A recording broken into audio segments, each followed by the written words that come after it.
Almost shifting.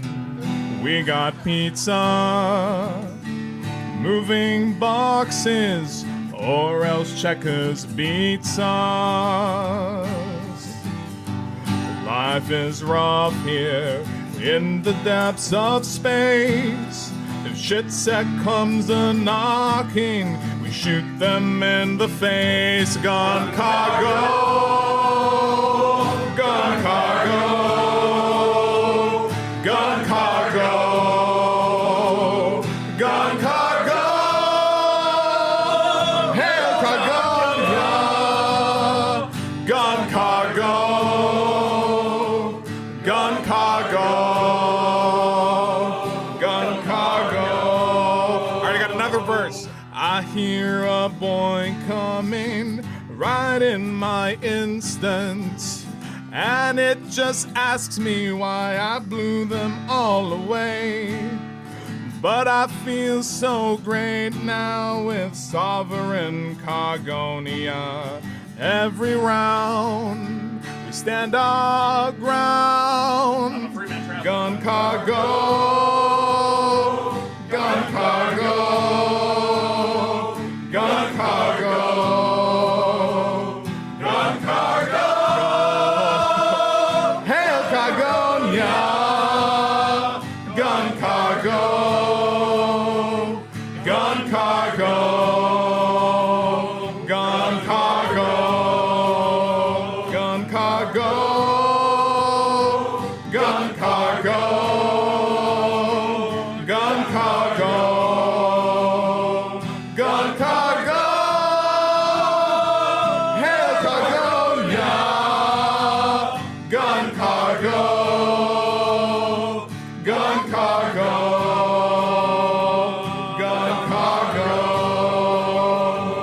Gun cargo, gun cargo, gun cargo, gun cargo. Get back to work.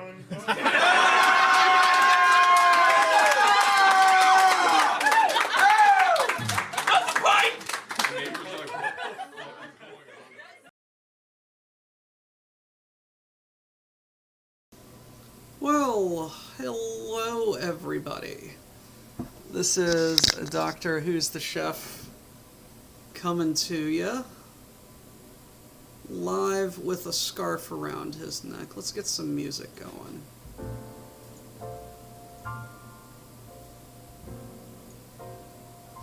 There we go. Thank you, Epidemic or Endemic or whatever it is, Sounds, for your royalty-free music. We have a subscription, and I have a cup of tea.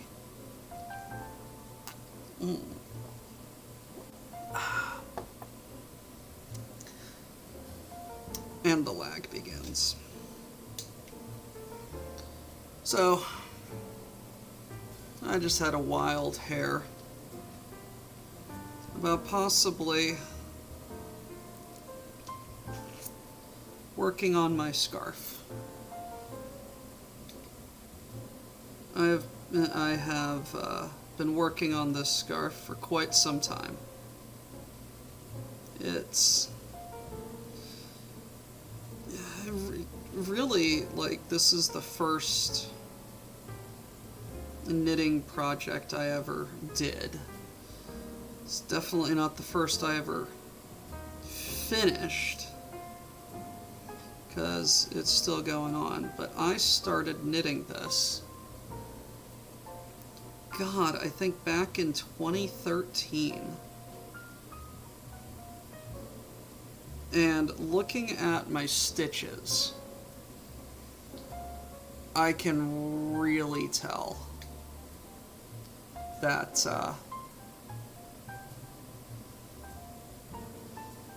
I've come a long way as a knitter. What I'm doing right here is I'm weaving in yarn ends from a join, and what that's doing is it's Gonna be making some friction to help keep the yarn from unraveling. And I haven't really trimmed any of my ends because at the end of all of this shenanigans, I have to stretch this out. And once I stretch it out, I got a bit of yarn in my mouth. I am going to then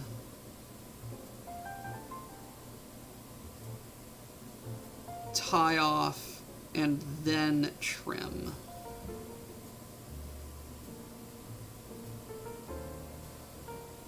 The little yarn ends.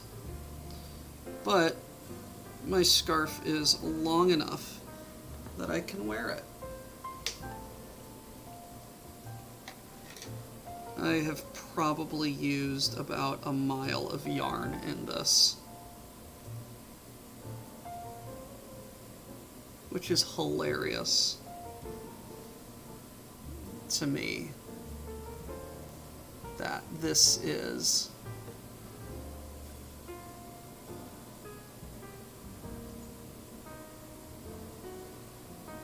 just all of this yarn to all 5 people watching.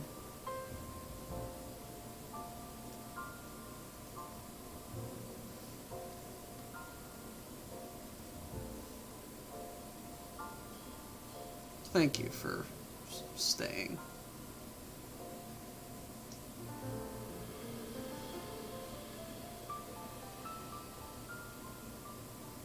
This isn't her usual content, I know.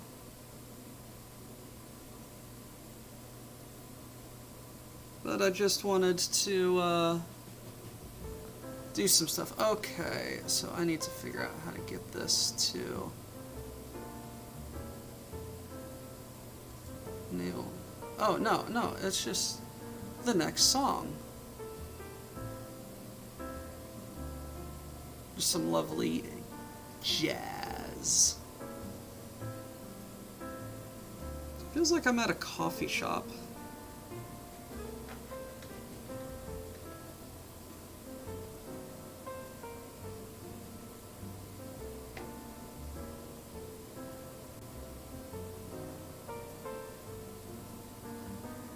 Enjoying some artisan coffee.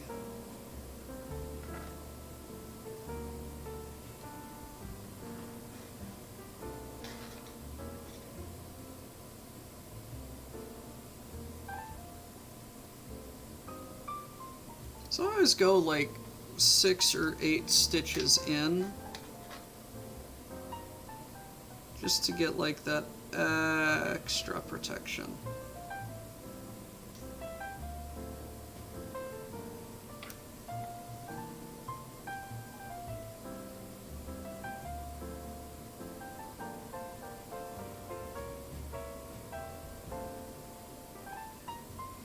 Extra secure.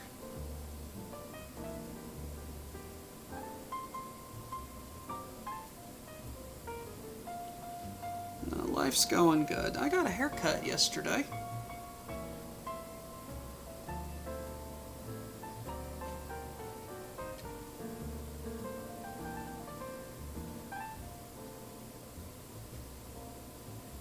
Got a haircut. Feel good about it.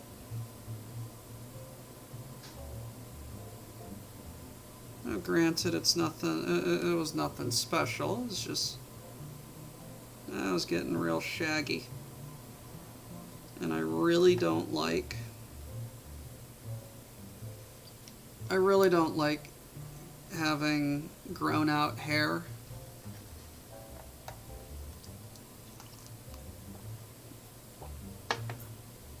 Because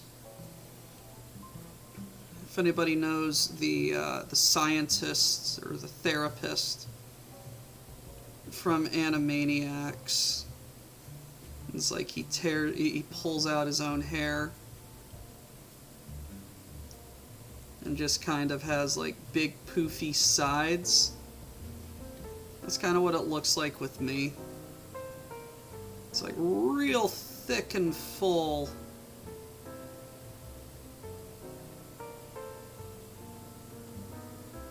On the, I fucked.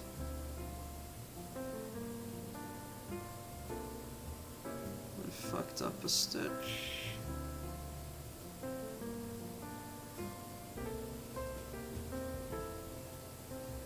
Real full and poofy on the sides, but not really much on top, and I'm fighting it. And at some point I'm gonna lose the battle, but until that day, I'm gonna fight.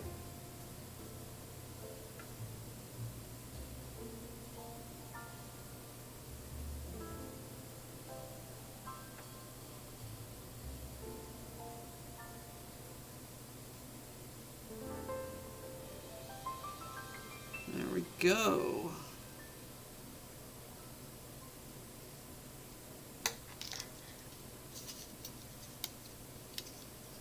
So, I have made this with pretty much all brown sheep nature spun yarn. This is all 100% wool.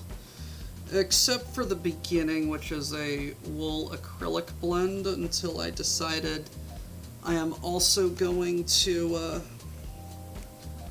do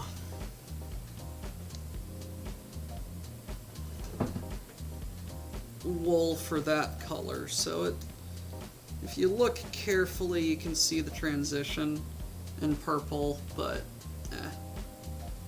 it's whatever. So, the Doctor Who scarf, the 4th Doctor scarf, is probably one of the most iconic things from Doctor Who, next to the TARDIS, or a sonic screwdriver. And back a couple of years ago, for I believe it was the 60th anniversary, I tried to make this scarf for it, but failed, and it's been an on-again, off-again project.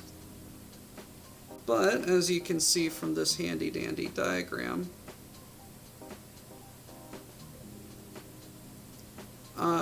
on this column. So, and I have lag. Why do I have lag? I have nothing going on. Anyway, this first column, or second column, I started here. And I went all the way up, over, and all the way down. And I'm working on that green spot right there, that 22 stitch green spot, which will then turn into a 44 or 42 stitch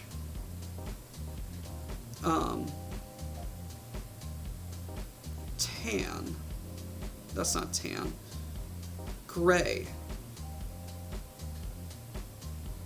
And that gray and that tan are the last large stripes that I have left, and I can't believe I'm almost done with it.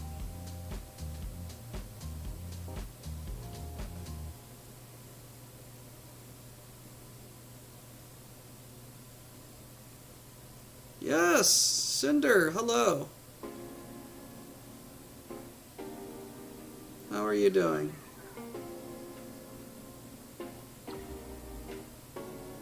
It is comfy time with Doctor Who.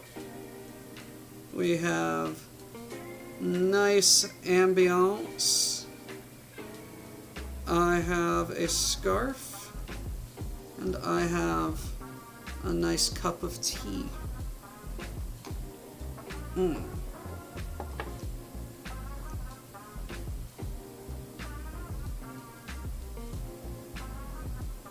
I understand that very much. Results indeed may vary.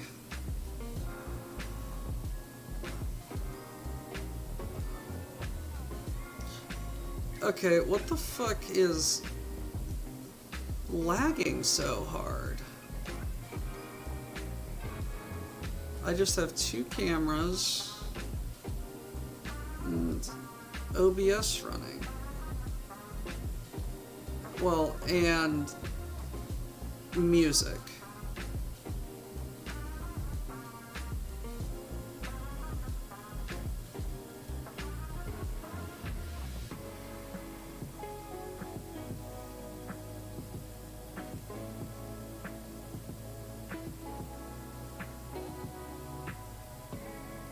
But yeah, I got off a work sender and was just, hey, it's 14 flippin' degrees Fahrenheit out here. I really could use a scarf. Wait a minute. I'm working on a scarf.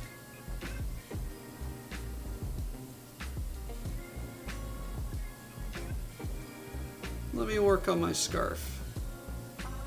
So I'm probably going to work on this for a little bit.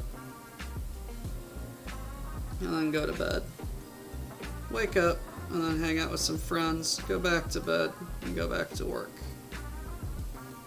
Because this is my off day.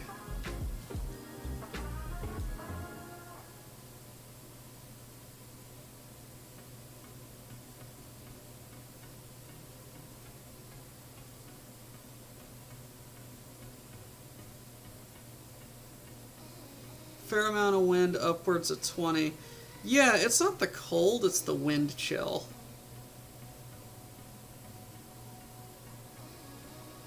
Like, last night on my overnight shift, I kept thinking people were coming into the store, but no, the wind was just jiggling the front doors.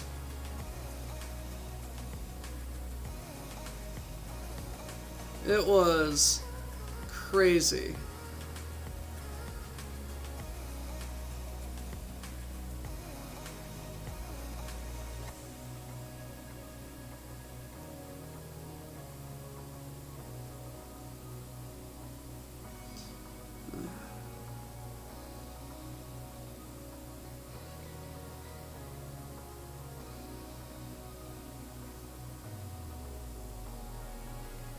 Alrighty, that is 1 row done.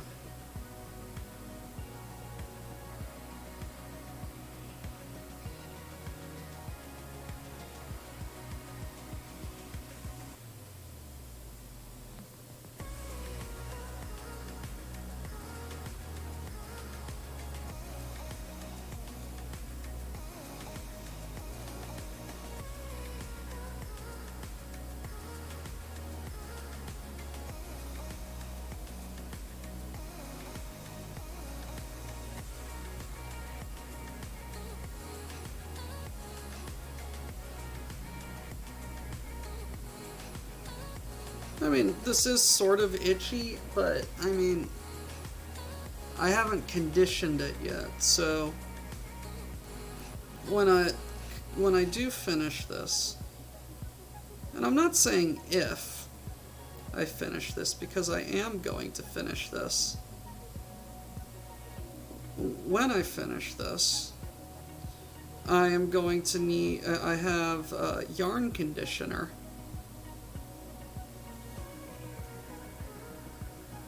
That I'm going to wash this with and do do blocking to even out the width and lengthen this, because as this is knit, it's going to be about 12 feet long.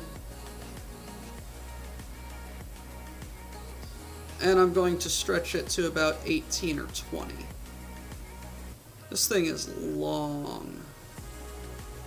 How often and how do you wash clothing items like this? Definitely not machine washable, and very carefully. I am not an expert. I have only ever really done it for my hats.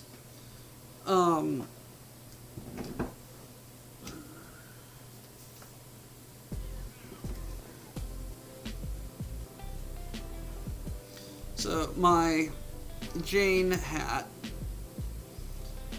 I'm a little disappointed with the washing it, because the washing kind of took the flop out of the ear flaps. But what I did is I washed it on lukewarm to cold water with Tresemme conditioner, just like hair conditioner. There are very specific yarn shampoos, for lack of a better word.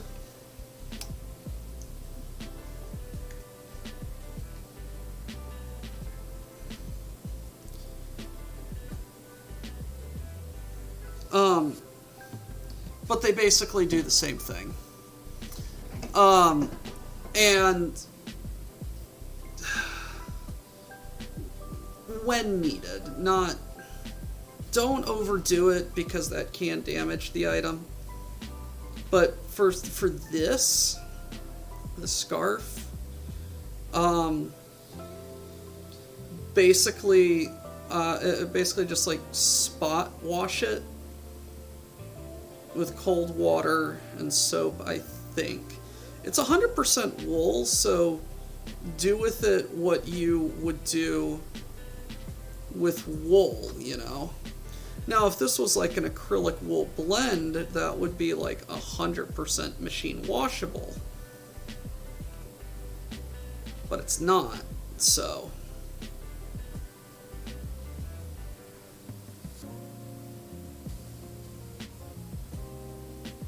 You gotta be careful with it. One thing I didn't realize about this thing is, like, it's heavy. Not just like heavy, like warm, but like heavy weight wise. Like, yarn is heavy.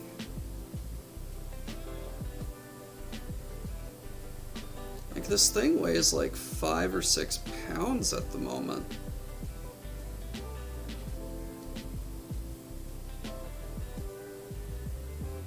I really wish that I wouldn't keep skipping frames.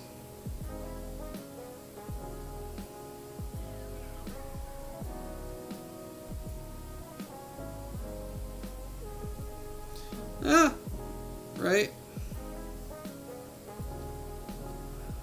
There we go. But I love the colors on this. So I am knitting in a style called continental. Continental knitting has your finger, has the leading yarn, the working yarn, wrapped around your finger. So my index finger kind of goes numb after a while, but it's controlling the tension of the stitch instead of the normal English method or throwing method. And I can barely do that because it just doesn't make sense to me, because I learned how to knit continental. Also, yay, that is such a satisfying thing to do. So, throwing. So the yarn is slack. I put the needle through, wrap it. Wrap it.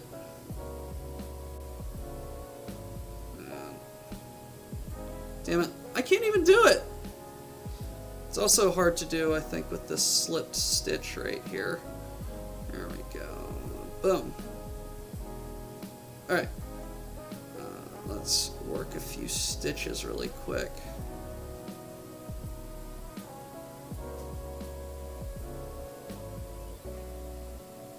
There we go. So, put it through, throw the yarn, pull it through. I don't like it. I don't like it. I can't control the tension like that.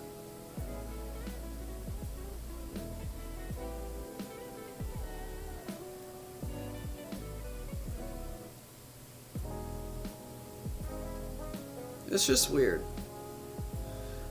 So Continental is a little controversial in the knitting community, or at least was, because there was a period of time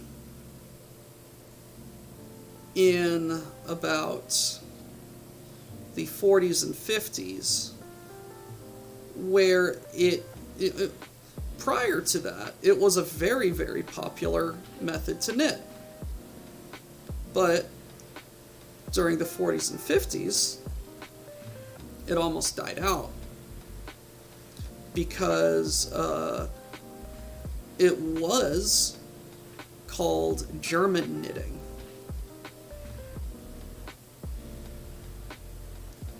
God, my hat's itchy.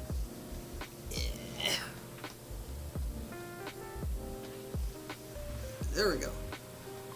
There we go. It was called German knitting. German style. And there was a little bit of unpleasantness in the 30s and 40s. And people didn't want to be associated with German. So the knitting style was renamed Continental because it's from continental Europe. Though some people still call it German.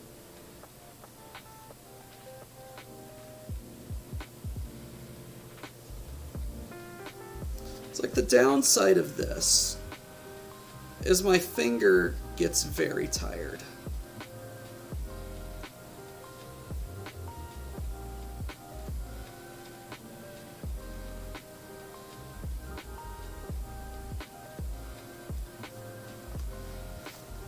And yeah, to answer your earlier question, Cinder, I'm probably going to itchy nose. Wash this once to block it. And then only really wash it if it gets particularly stained or stinky. What the hell is going on in Discord? Can you hear me? There we go. Now I'm not idle. Christ, Discord. You're crazy. So a story about the Doctor Who scarf. If anyone is watching who has not ever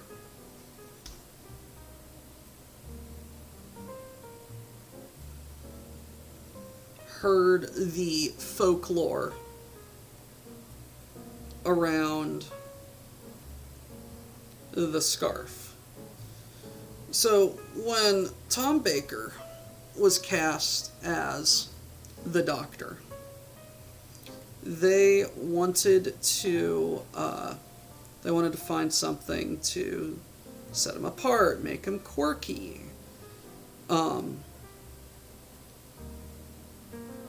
And they decided that part of his outfit, or Tom Baker asked, like, hey, can I wear a scarf? And they're just like, yeah, sure. So one of the costume designers bought a bunch of yarn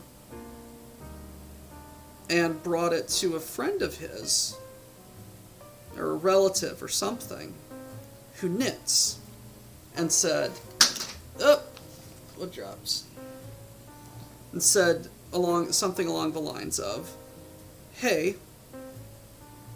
I would really like for you to make a scarf with this yarn. And it was 7 colors, just the 7 colors in my scarf. And she said, yeah, sure, no problem. And when the costume designer came back for the scarf, it was 18 feet long. And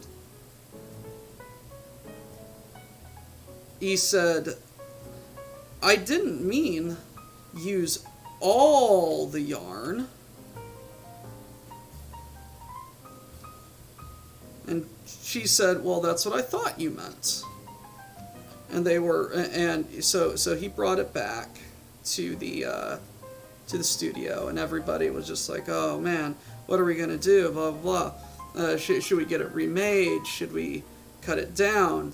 And Tom Baker looked at it and said, I'm gonna wear that scarf. And that's how the 4th Doctor got a scarf. That is 1, 2, 3, 4.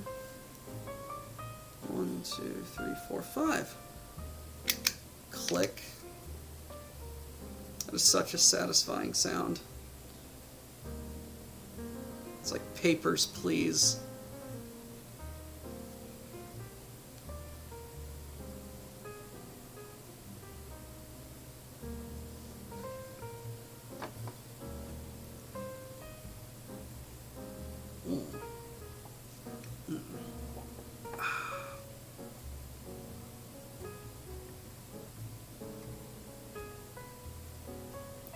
So this scarf is nothing but knit stitch.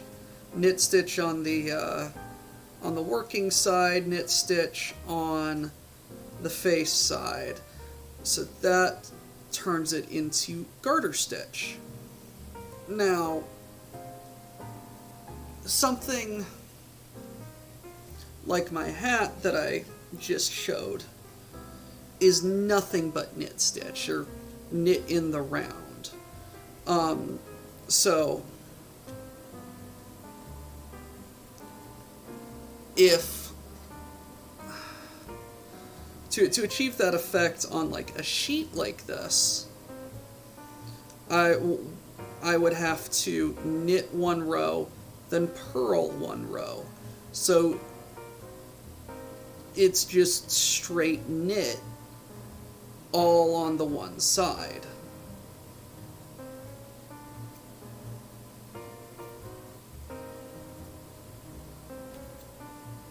I'm also talking out my ass with this, so I know next to nothing of knitting besides how to knit and how to purl.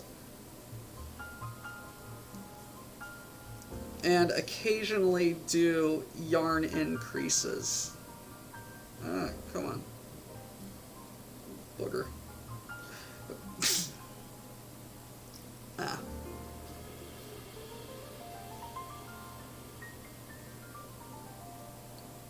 Kind of a smaller audience today, but I'm not complaining. I'm just, knitting isn't for everybody, and I'm having some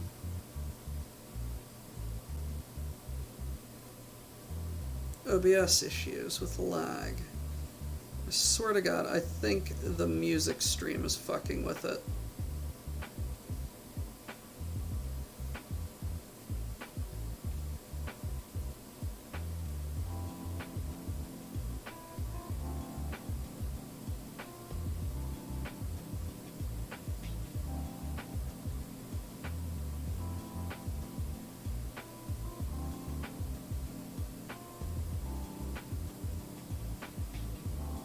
So if you'll observe the pattern over here.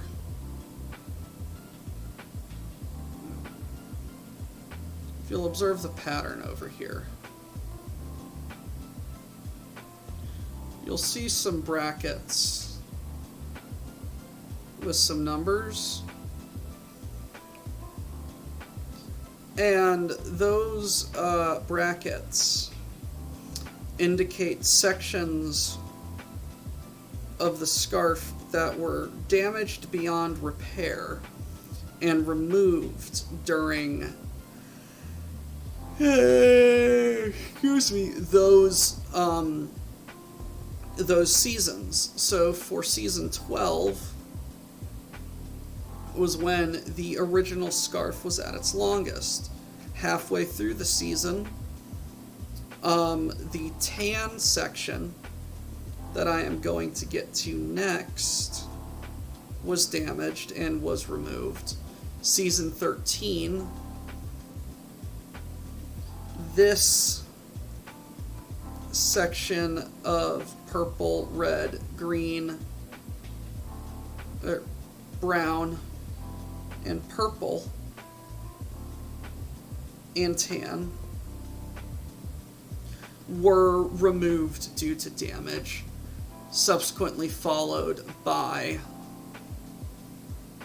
these couple of smaller stripes, and then a section that I haven't gotten to yet.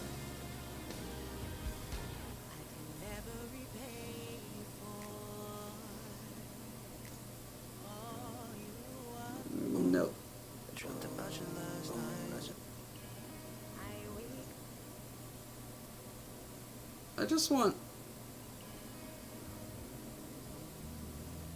I don't want voices. I want... Oh, it has vocals. Can I disallow vocals?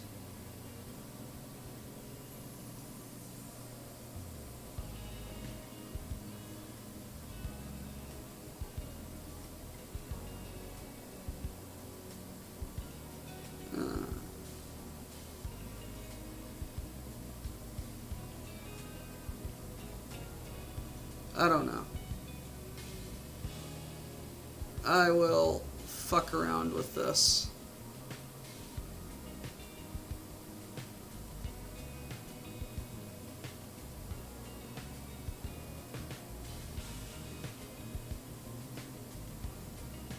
This is some really good laid back music though. I like it.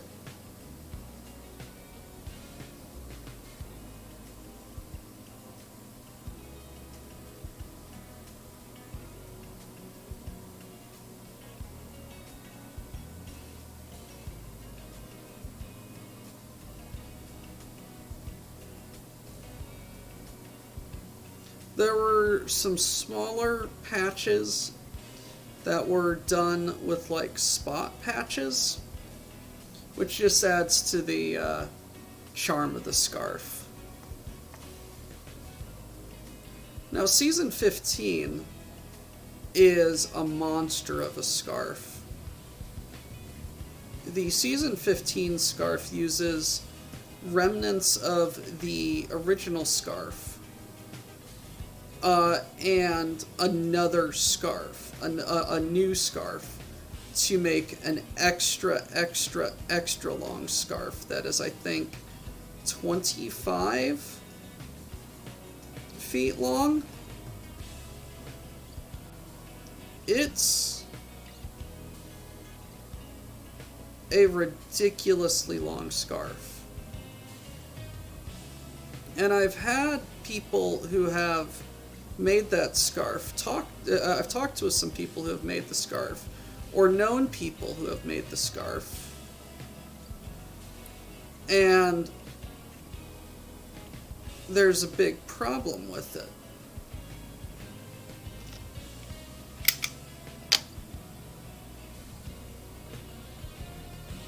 And that is, this scarf is cast on 66 stitches.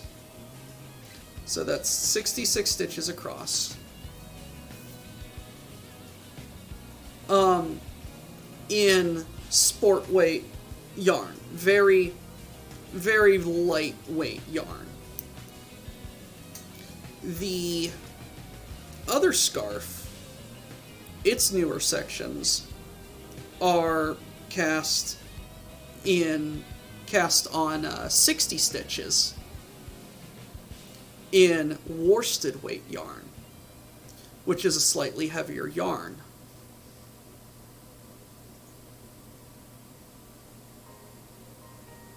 There we go. Which is a heavier yarn. And to get the two yarns to come into agreement, they essentially sew them together, which is a big no-no for yarn knitting purists. Hey, what's up, Jiggles? Holy hell, learning how to successfully dogfight in a MiG on DCS is harder than I thought.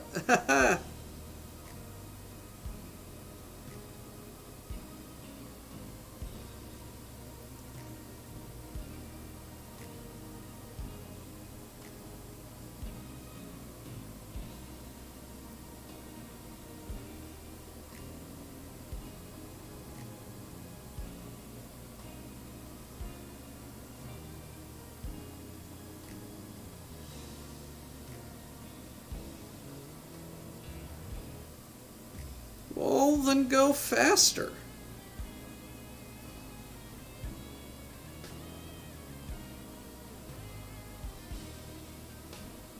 Obvious solution, duh.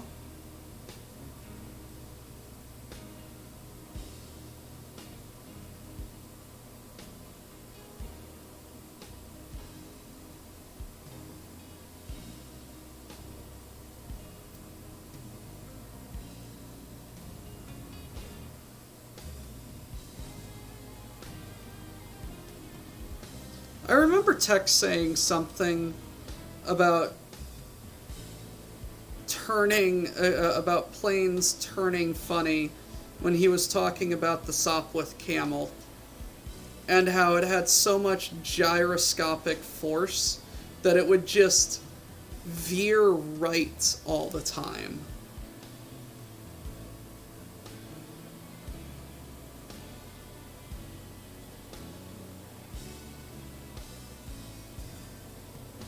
I do get to do the funny, however, with the tactical nuke. Yes, praise Zorg.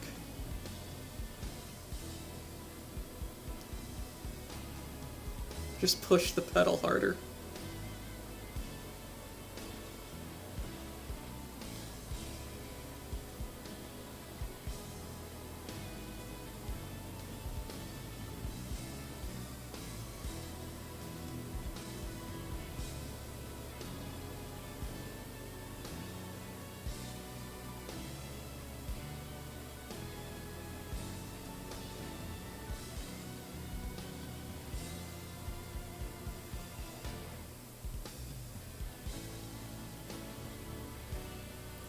Yes, Samurai, this is the Season 12 scarf.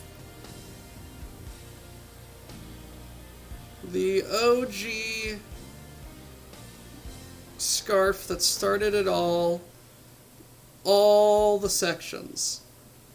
I am not omitting any stripe.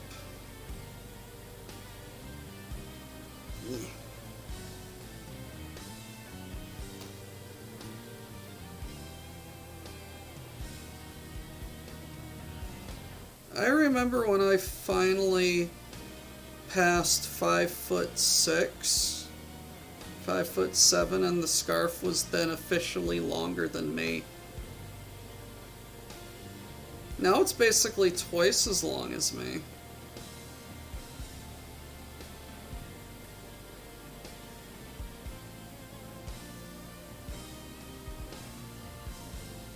MiG-15 is known for getting squirrely and throwing the stick all over the place if you get too slow.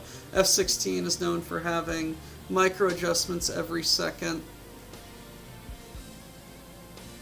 How is the encoder overloading? It's just a fucking camera. Micro adjustments every second due to the airframe actually being unstable without the fly-by-wire. And the MiG-23 early gen airframes will just rip the wings off above a 5G maneuver.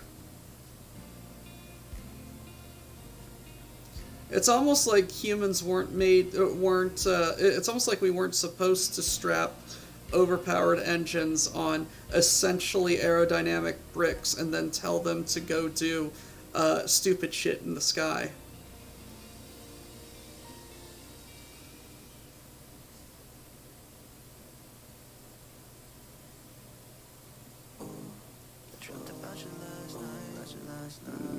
No.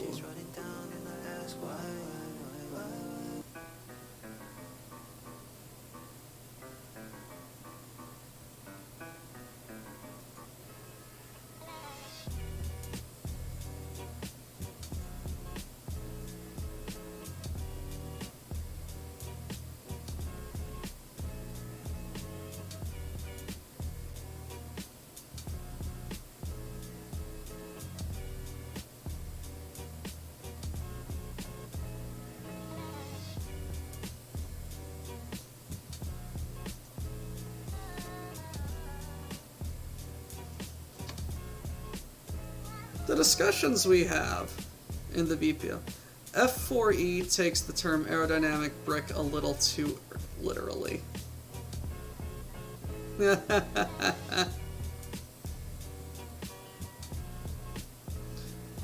Like, here I am knitting, and we're talking about having dogfights.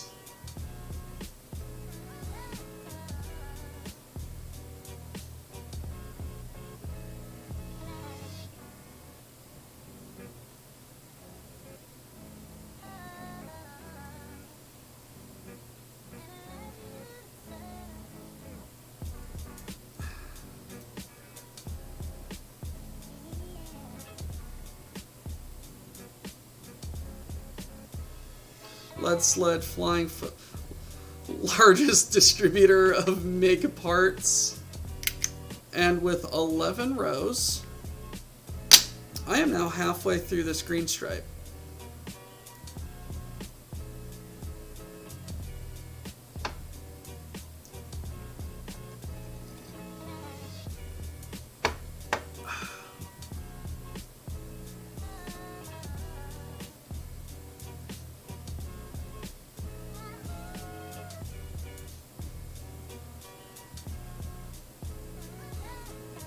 So yeah, apparently using this sound is messing with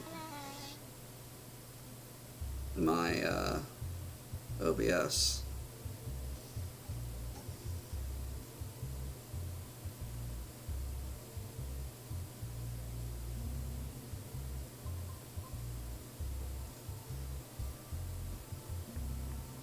I have no idea what y'all are talking about. I'm just going to assume it looks cursed.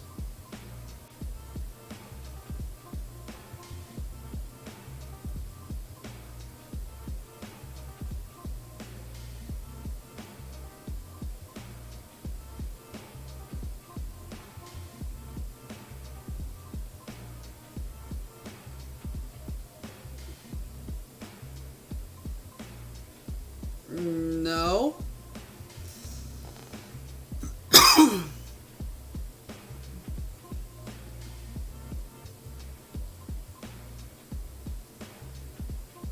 I don't think I've ever seen, or I have, I just can't quite pull the picture to mind at the moment.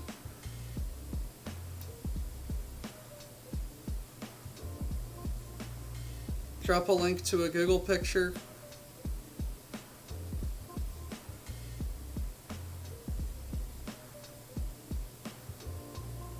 I kind of have my hands busy. Ah! Yeah. Okay. Yeah. Yeah.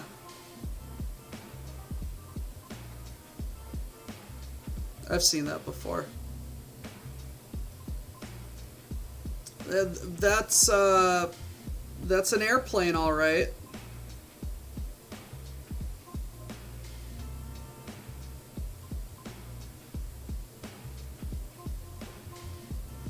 This is the prototype.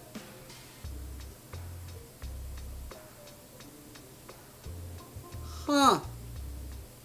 That looks a little better. Still chonk. Hello, Grimos. Looms out of the mist with a muffin. Hey, Doc. Ever been woken up by strangulation, doggo? She stood on my chest and held me down while licking my forehead. Haha, nice. Sounds like you shouldn't have been sleeping.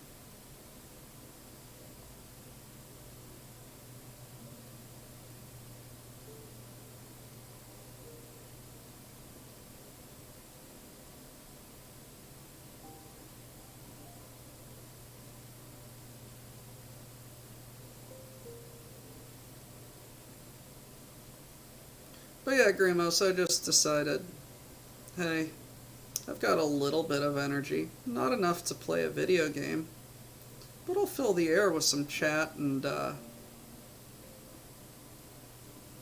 knitting.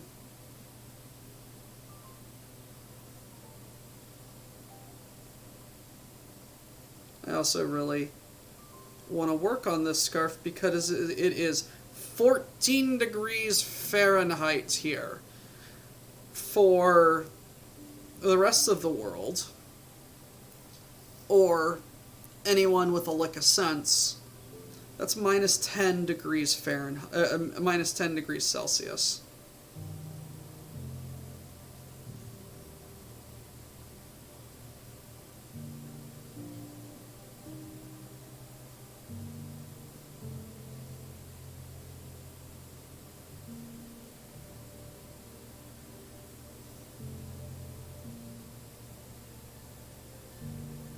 Yeah, it's cold. Not as cold as it was last winter, but it's cold.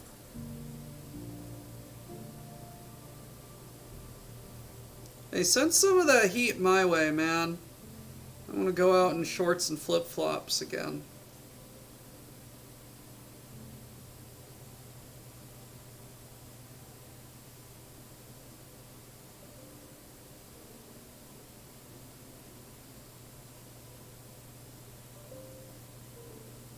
Jiggle, I remember last year going down to Georgia. The devil went down to Georgia. Went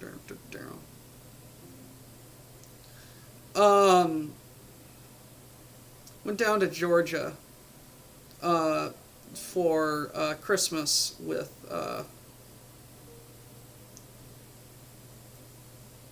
my dad's folks. And we stopped over in Tennessee thinking, oh, we'll beat this cold.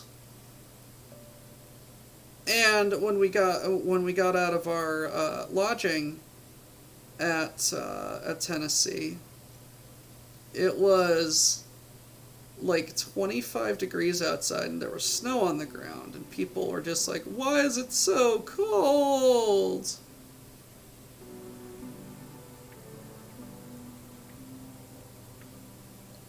And we're just like, hey, what are we going to do for breakfast? And we're just like, hey, we're on a road trip in the South. Where do you think we're going to have breakfast? The Mofo Waffle House. Also, click. Love it. So we go into the Waffle House, and all of the customers and all of the waitresses just hear the door open and they turn to us and say, heater's broken. And we're just like, what? Yeah, the heater broke. And then we look and there is just condensation on the windows.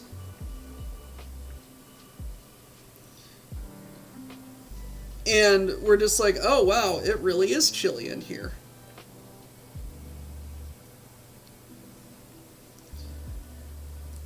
And it's just hilarious. Like heat by waffles. Also, Quinn. This is not a cunning scarf. It's the doctor's scarf. If you are looking for something cunning,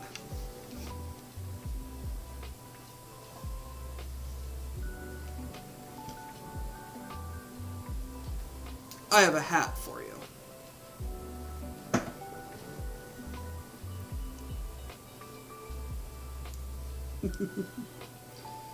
I like this hat. It's also very warm. And this scarf is actually very itchy. Oh, Jesus Christ. Yeah, wool. Very, very scratchy until you condition it. And I haven't conditioned it because I'm not done with the scarf. Yes. It is the chain hat.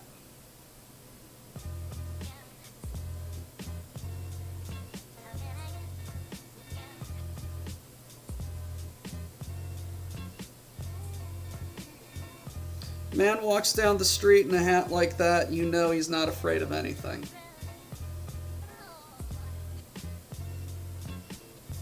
And if you notice, he wears the hat throughout that entire episode because that's the last episode that they ever filmed. And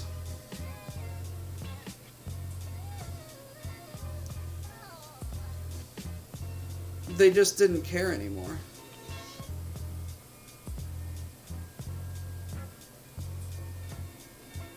He wanted to wear his hat, so he was going to wear his hat.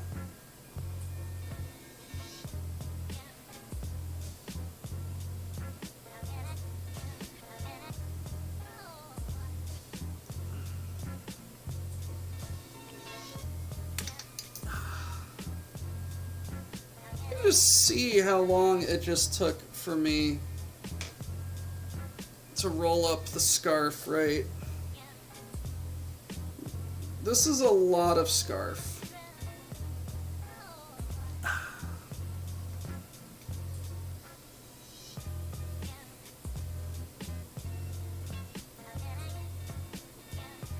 There we are.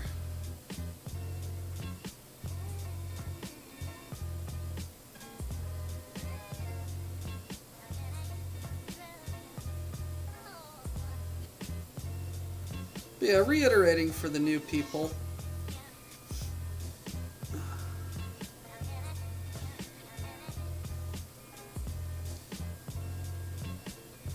I knit continental style, or German style, instead of throwing my yarn on. No, it's not that the cast and crew didn't know that the show had legs. It's that the studio execs were just like, oh, we don't get it. And it became this fucking cultural phenomenon. And then they tried to, I guess, what's the word? Placate us with the Serenity movie. Which didn't, you know? Like, it was nice, but it's not more Firefly. Like, that entire world with the failed revolution, or whatever it was like so cool. It was like a hard, nitty-gritty trucker Star Trek. which is Firefly.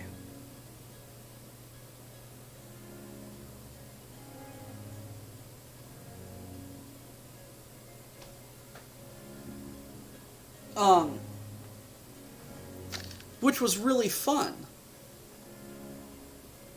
But it's like people, when they see like sci-fi space show, they were expecting, oh, the fantasy of Star Wars, or the noble bright, the noble bright altruism and exploration of Star Trek, not like nitty gritty realism. Like, they were essentially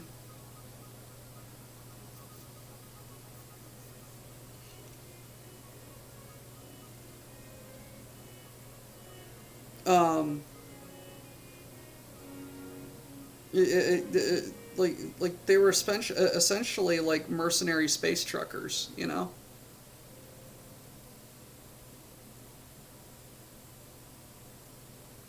Like, the world of Firefly is so much bigger than what we see and what we talk about, because that's just the lens through which the characters we see it, so we don't see everything. We catch glimpses and we wonder, and it's brilliant.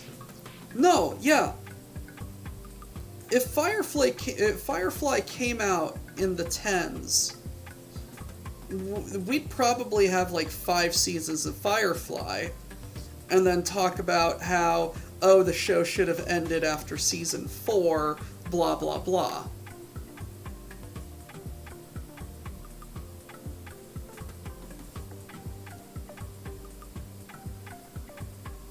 Oh, yeah. The verse, quote unquote, the stars and planets that they all, that the entire show takes place in, doesn't necessarily make physical sense, but some people made the math work, which is hilarious.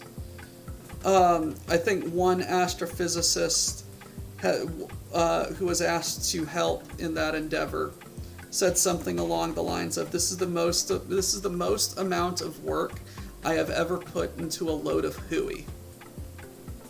But no. If Firefly came out in the 2010s, it would have been something a la Walking Dead or Supernatural. Like, it would have been big. Like, Alan Tudyk and Nathan Fillion, for Christ's sake.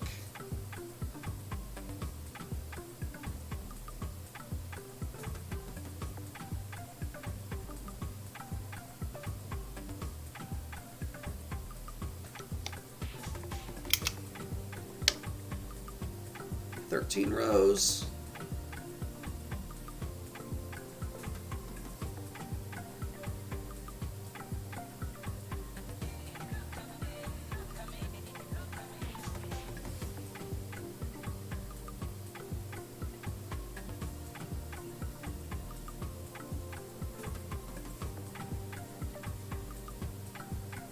Like, it had star power.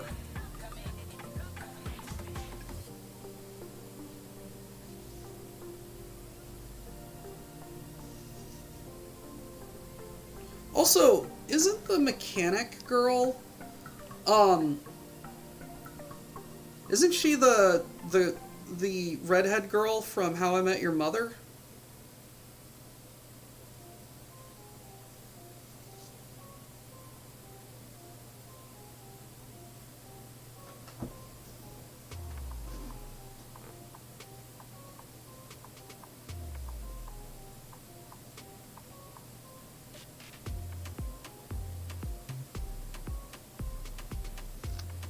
Like, I think Nathan Fillion says that, that show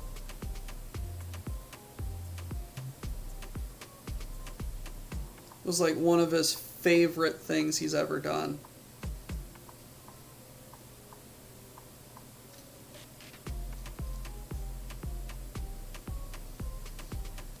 Maybe. Yes. Yes, I am.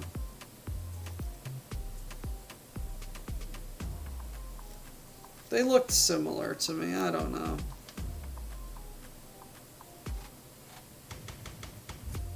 But I love that Alan Tudyk is in there, you know?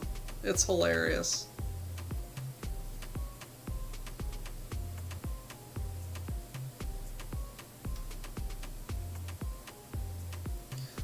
No, when I talk about to people, when I talk about the genre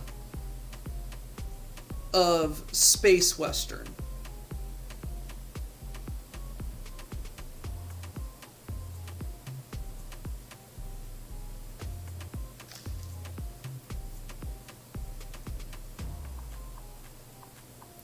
the genre of space western, I always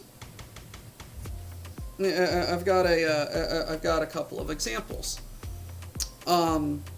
Firefly is one of them, but I always say on one end of the spectrum, you have a show or a setting like Trigun, which is, for all intents and purposes, a western on an alien planet. Granted, there are elements of sci-fi,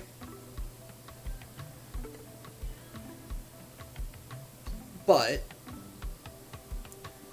if you look at it, you're just like, yeah, Clint Eastwood would totally film a spaghetti western on this planet.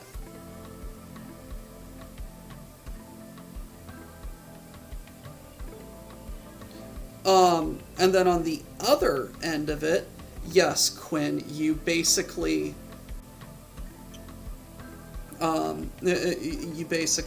spoiled what I was going to talk about with space western. You have a show like Cowboy Bebop, which is a western in space. They're nomads, outlaws, whatever, hopping from town to town, doing whatever work that they can, you know, just trying to get by. Come what may, doing what they do.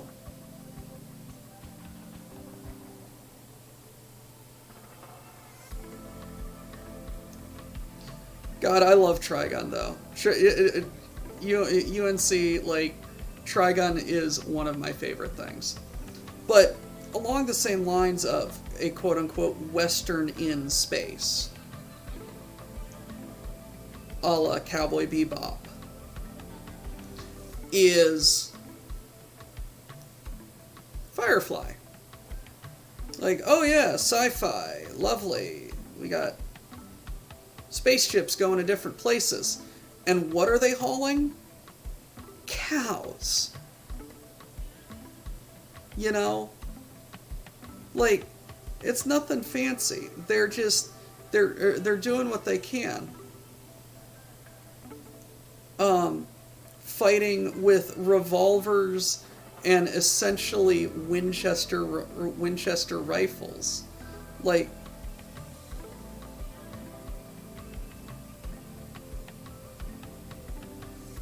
they're not, like, Firefly shows that, like, even though life is in space, it's nothing fancy, and you still gotta do all the same old shit. 14.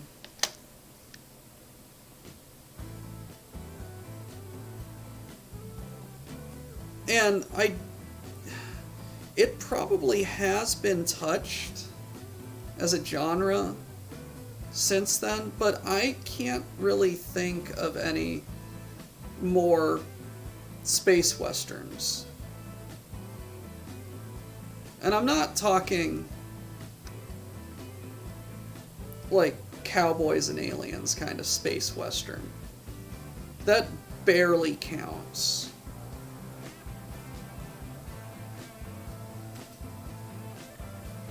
You know, Hellsing is pretty good. Also, heck, yes, I am making the season 12 Fourth Doctor scarf. It is very long. I'm probably going to only be doing about 2 more rows of this because I'm starting to get tired. Gun X Sword is another. Ah! Nice.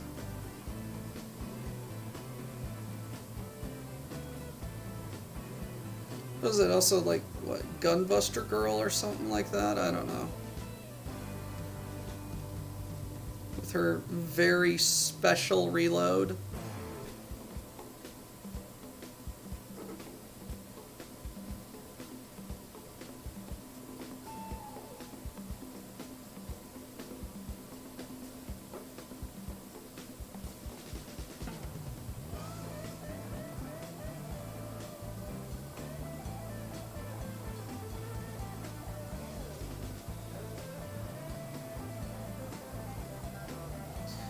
No, Grenadier, yeah. I don't know. It's... Never actually saw it, but I saw the relevant clip.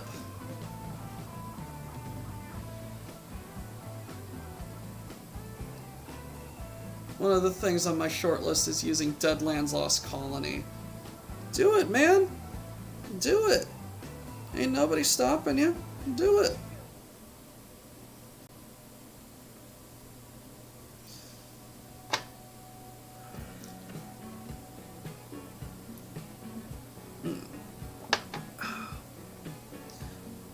One of my absolute favorite anime shows, since we're on the subject of anime, is... Oh, vocals. Skip.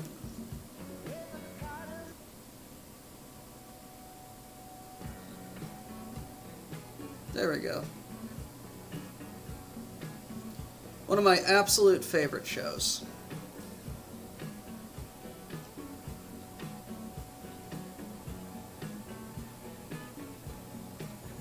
Is a show called Baccano. It is technically the prequel for Durarara.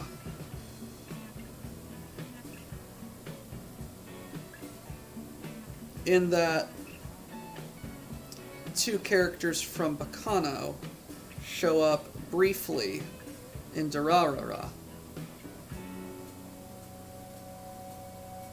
No, I feel that, Samurai. I feel it. But Baccano is, yes, Bully Snake. I said it has 4 things. It has trains. It has bootlegging. It has New York Italian mobsters. And demon-possessed immortals. It's brilliant.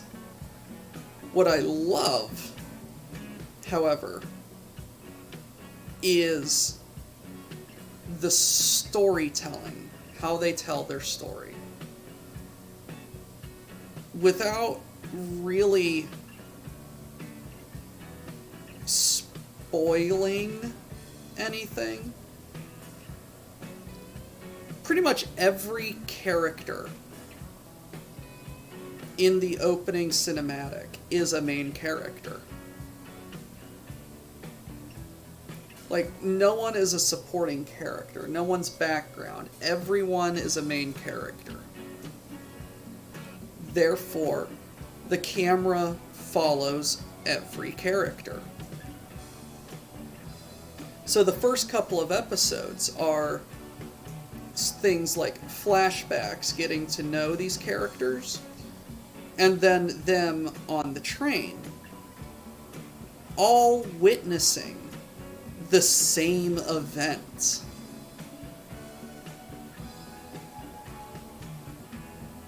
And then it starts showing events on the train from everybody's different perspectives.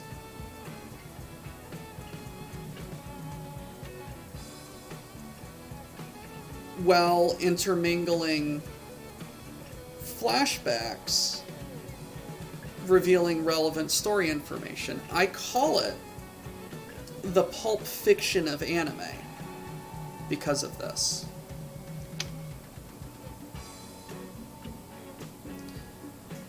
Click.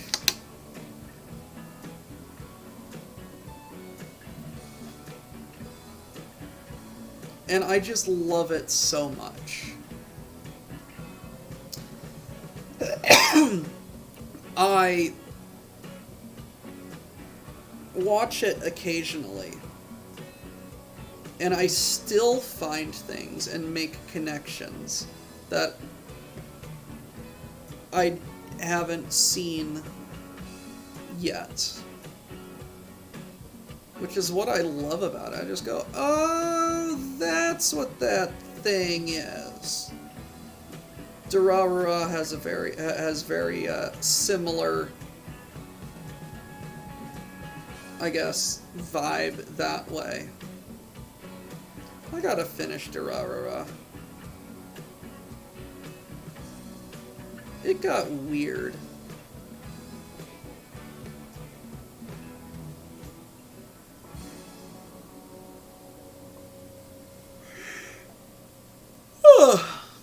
Oh god, lockjaw.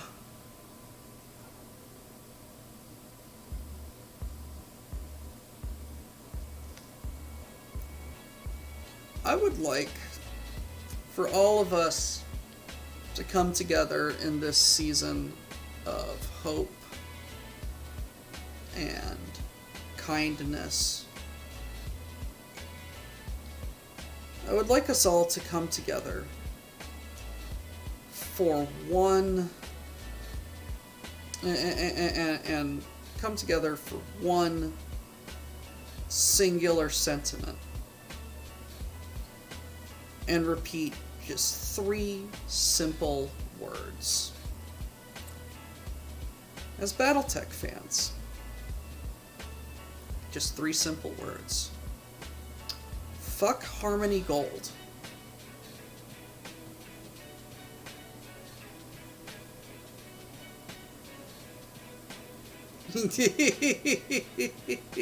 Samurai, you already knew. Oh my god. They're fucking courtroom antics. We have the agreement, but we can't find it. But Judge, you really gotta believe us. We totally have the paperwork. We totally have the paperwork that says that they can't do this kind of shit, and it really hurts our feelings. Judge, you have 2 days to produce this document. We're not sure it exists anymore. Ruling in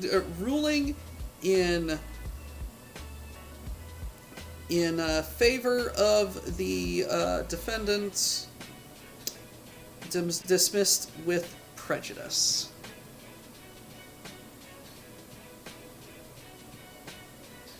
Because didn't FASA, directly go to the Japanese distributor, the original creator, and say, and ask for permission for the designs? But Harmony Gold got like foreign distribution rights, and that's how this entire bloody mess started. How is Harmony Gold still around? What do they even do? All I know them for is fucking over BattleTech. Thank God we have the Unseen back.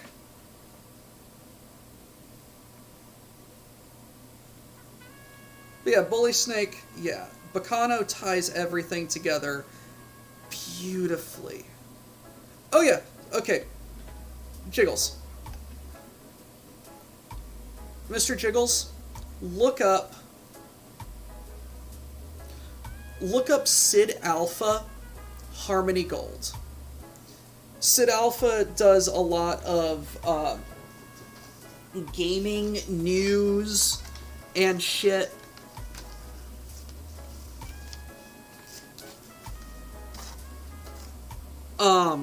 Like he does like dirty devs and follows court cases and DMCA abuse and everything. Back when Harebrained Schemes was making the BattleTech game,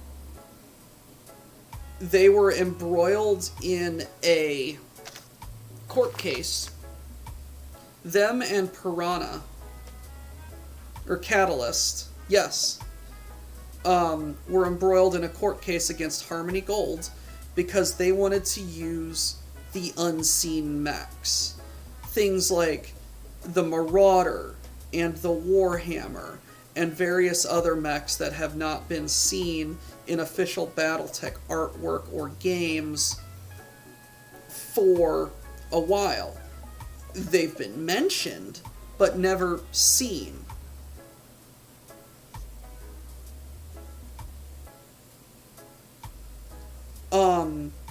Because back when BattleTech was getting kicked off, and please, chat, correct me if I am wrong.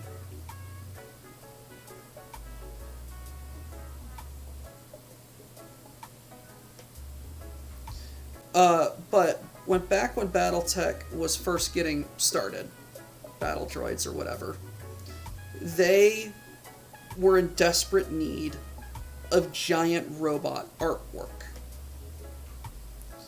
And they produced some of their own, but not enough. So they saw this game, this other game anime show thing that had giant robots called Robotech. And they're just like, hell, man, those are some cool robots. Man, I wish we could use them.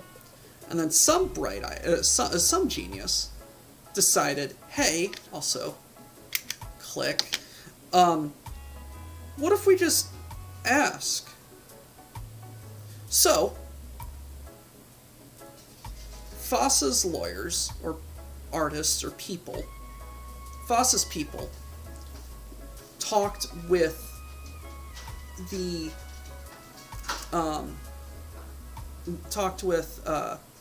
Japanese company that owned Robotech and said, hey, we're making a giant robot game and we need robot designs. Could we work out some sort of agreement such that we could use some of your robot designs? And the Japanese company said, yeah, sure, here you go.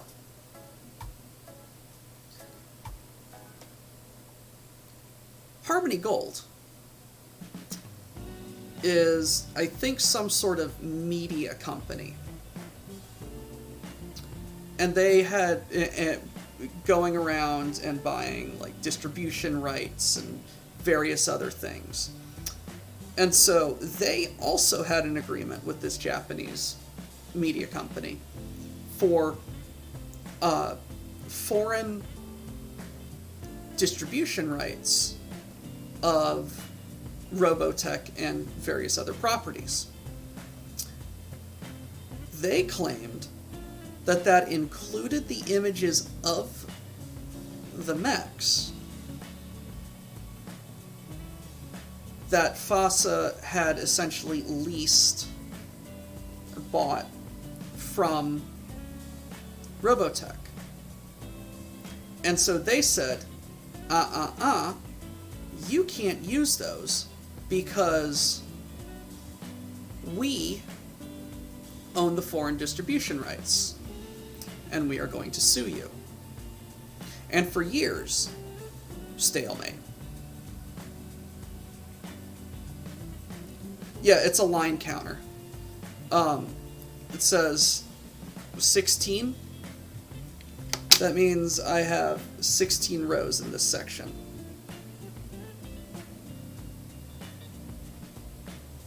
And eventually, FASA sold off the BattleTech IP, or got bought, or folded, or something. I can't remember.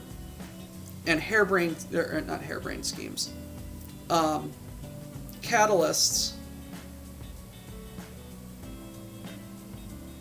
came in, bought up the IP, said, hey, these are some really cool mechs. I sure would love to use them.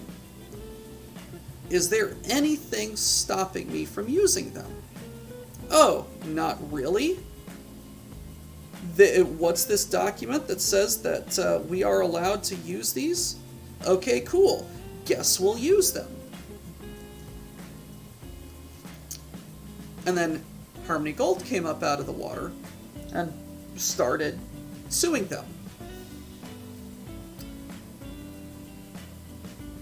And in an epic display of sheer legal incompetence, they told the judge, we totally have the agreement. It definitely exists. We just can't find the paper. And the judge gave them a certain amount of time to find the paper. And then they couldn't find it. So they asked, hey, we need more time. We need to find this paper. The judge gave them an extension or two. And they said, hey, we still can't find it. And the judge said, all right, you have 2 days. Find it or I'm dismissing. And they didn't find it. And so it was dismissed. With prejudice, meaning they cannot bring the same matter against the same manner in the same way against Catalyst Games.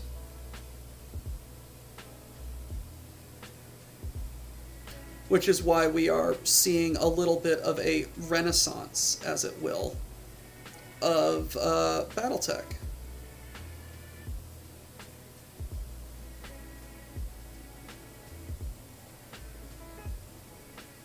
Yeah, the judge was sick of their shit. Look up Sid Alpha's coverage of the court cases. It's hilarious how incompetent Harmony Gold is.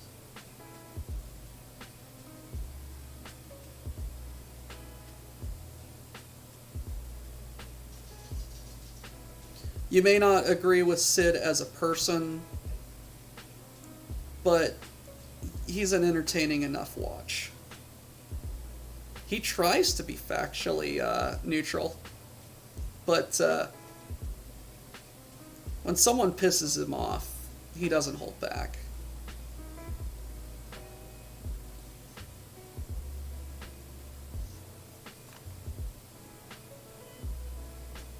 Oh, no, he's...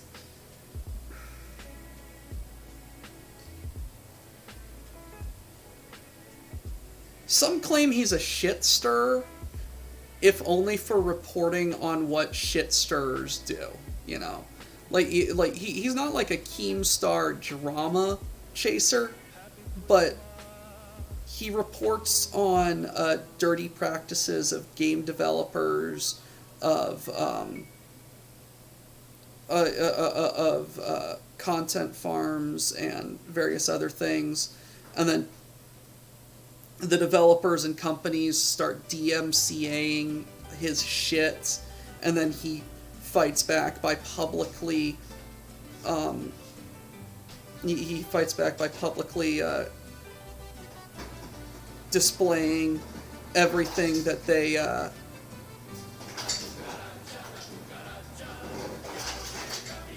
that they're sending him, and he makes fun of them for it. No,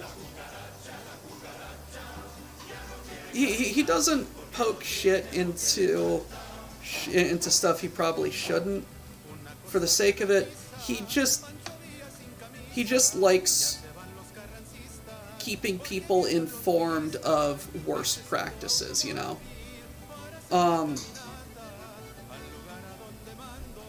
Like he one of his series is called Dirty Devs. Hey, what's up, Rose? In which how's it going? He talks about game developers who DMCA people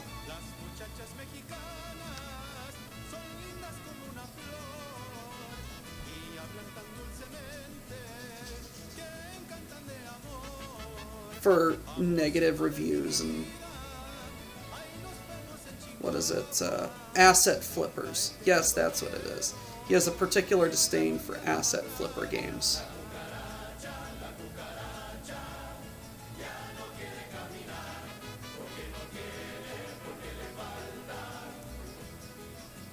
But hey, Rose Lemon, welcome to the WBPL. I am Doctor Who's the chef of the BPL. And I am knitting the Doctor Who scarf.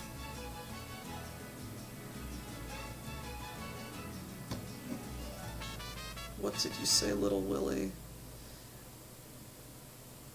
And how did making them, you seem, work into it? I don't understand. Yeah, Rose, it's a lot of fun. How long have you been knitting? I personally have been knitting on and off since about 2013. This scarf, in fact, is my very first project. You can kind of see how rolled up it is. Like 3 days. So do you knit by throwing? And what I mean by that is, do you let the yarn hang loose, put it through, wrap it around, and then pull through? Or do you knit like how I'm doing, where you have the yarn at a constant tension?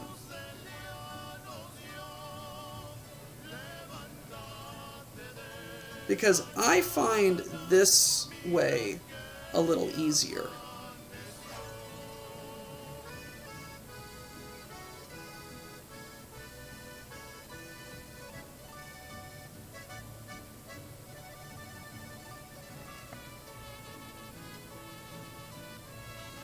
I am by no means an expert. I pretty much only know how to knit and purl.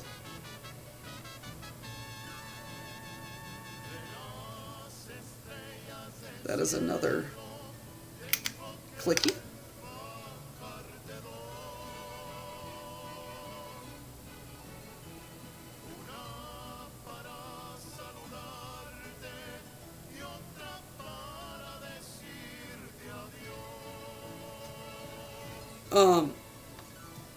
Yeah. But yeah, Rose Lemon, you walked into a very interesting bunch of people. I'm knitting, and we're talking about giant robots. That's the group of people that you jumped into. So, for Rose Lemon's benefit, how I am knitting is called continental style. where you wrap the yarn around your index finger, or middle finger, or whatever finger you want.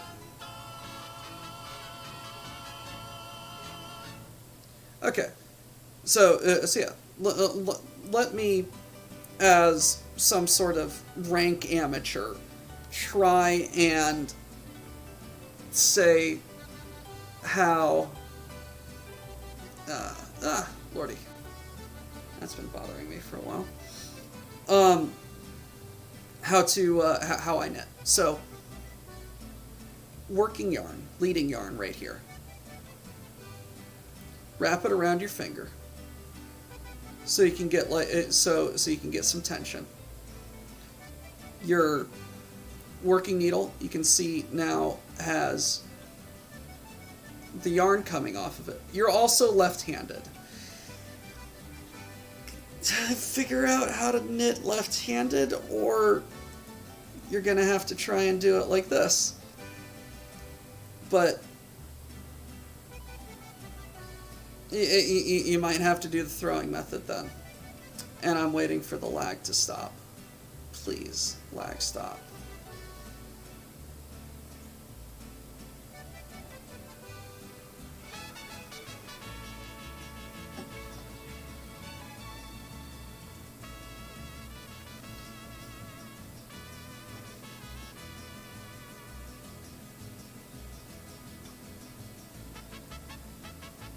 Okay. So, you got the yarn on your index finger and your working yarn. So, poke into the stitch, and then you wrap the yarn around.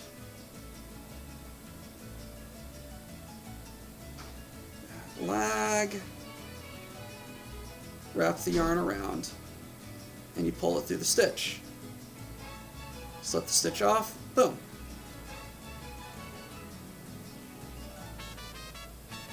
And it just helps maintain tension a lot better.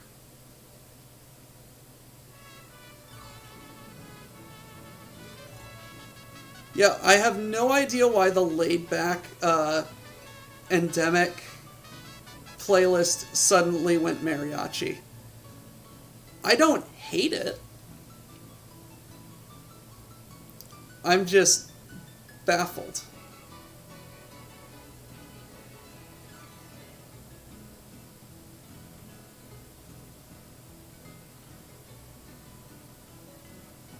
So, I'm sure there are guides on how to knit left-handed, on if it's possible. I'm sure it is.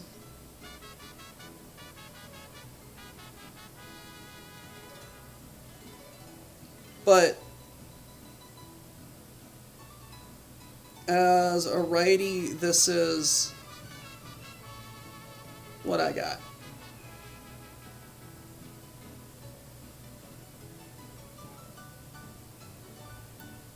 So this scarf is actually pretty easy. The hardest part for me was learning joins. And essentially with my join, I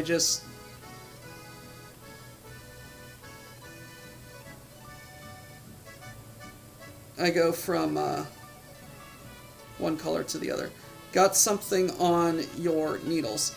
Are you using like circular needles, or do you have like a burr or a hook or something?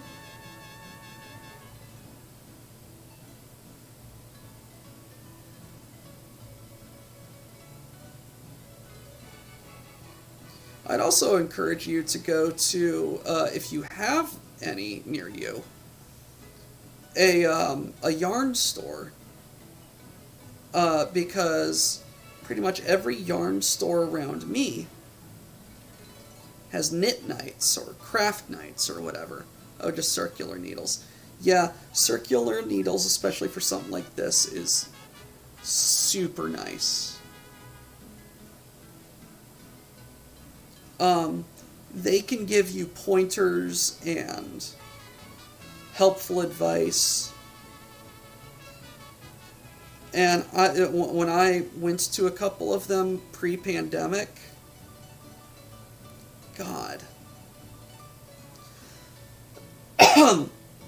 I cannot believe that saying pre-pandemic means 5 years ago.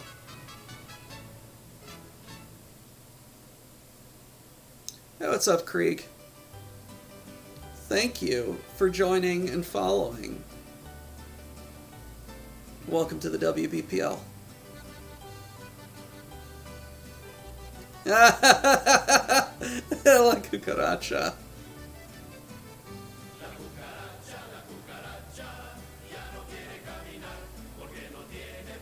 Okay.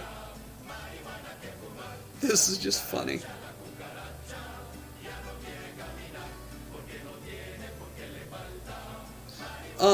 But yeah, no, go to a yarn store or go to Ravelry. Let me type it out.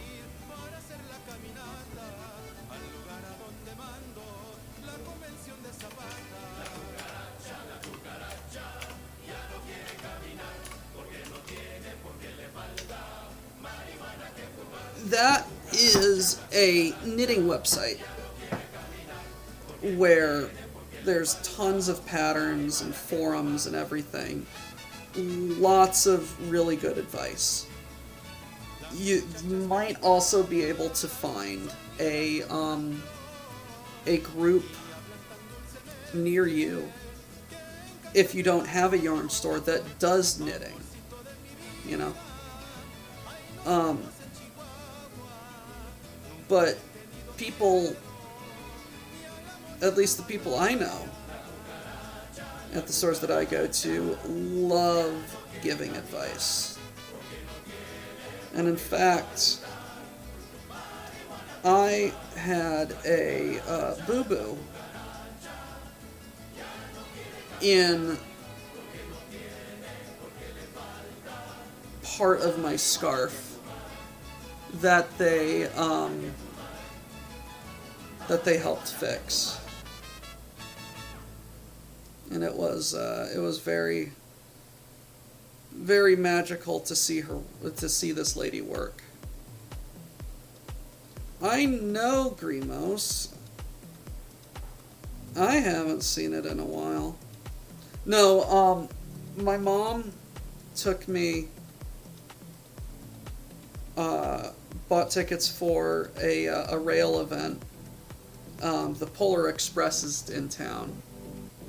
Yes, I have made a couple of hats for some friends and gift exchanges and my brother, but I haven't made anything beyond like hat and scarf. Let me really quick show you the hat after I finish this row. Row is done. What I did there, Miss Rose, is called a slip stitch.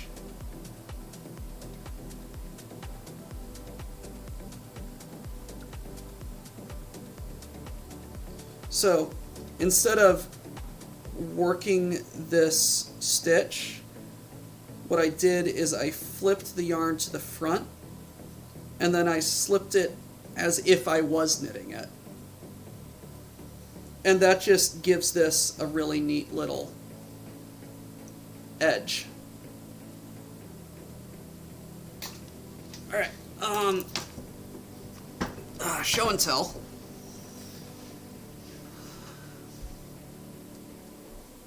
I made this hat.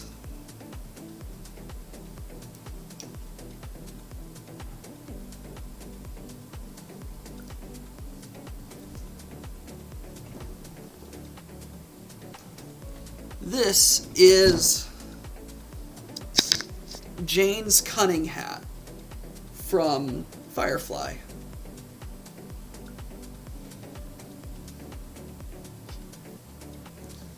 It's just a really simple Really simple hat.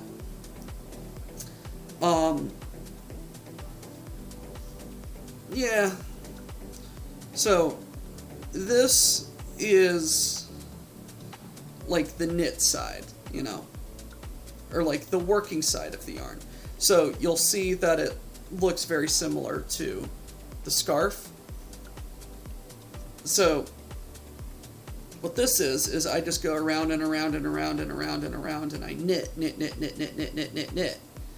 And then I flip it around, and it looks like this. So this is called, like, this is called the knit side, and this is called the purl side.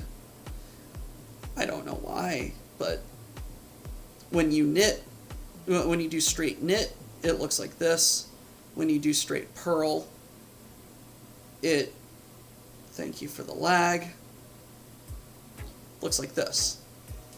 So what I did is I accidentally twisted my stitches in the ribbing, but it's knit one, purl one all the way around, gives it kind of a stretchy ribbing, and I basically just knit straight up, did a kind of really crude join at the top, and I made a pom-pom with leftover yarn. Now, these ear flaps, what I did with these is I pick up the stitch on the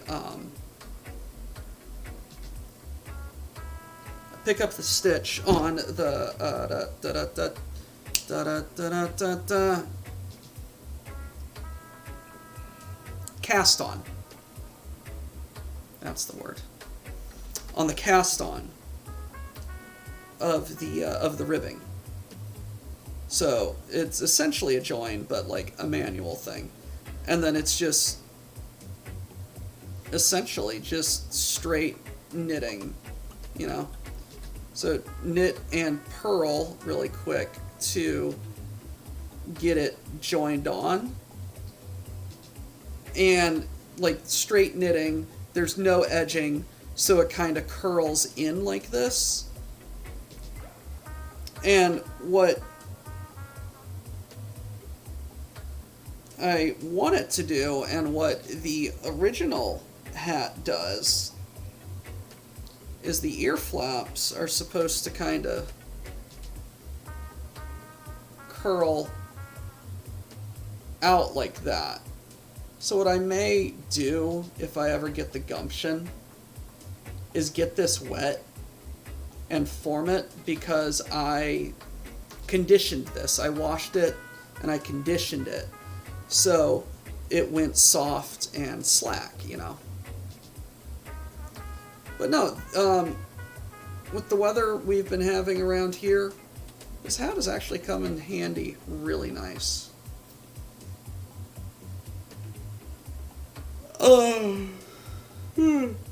And then I just made some sort of hat for my brother.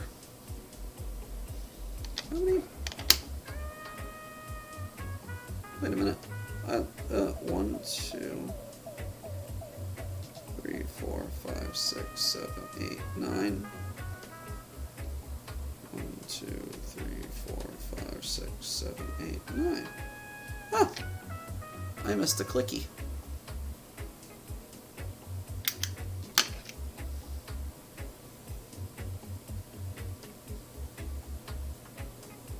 That's only 4 rows.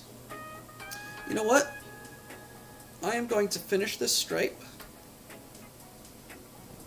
and then I am going to go to bed. Take a nap, what have you.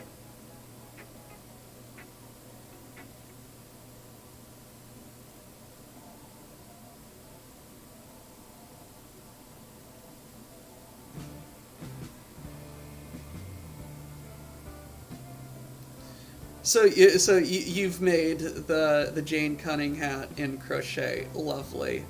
Yes.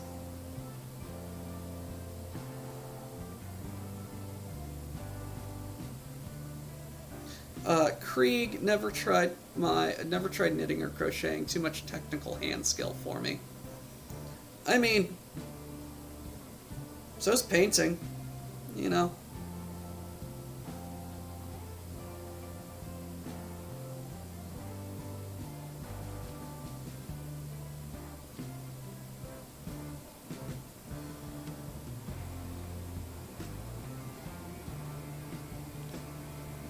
No, I had good sleep nap time yesterday.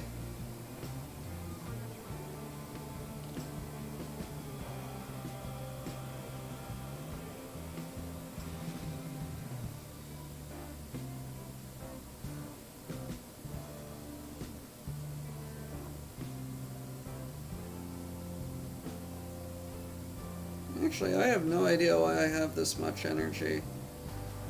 I took a nap after stream yesterday. Took a sleep nap thing. Woke up, had a haircut, had to relax. How the hell am I still up? Where did the energy to do this stream come from? I have no idea.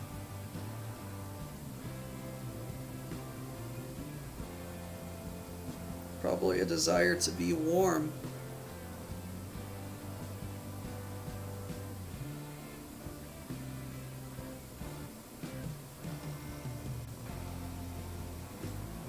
Hey, what's up, Zirig?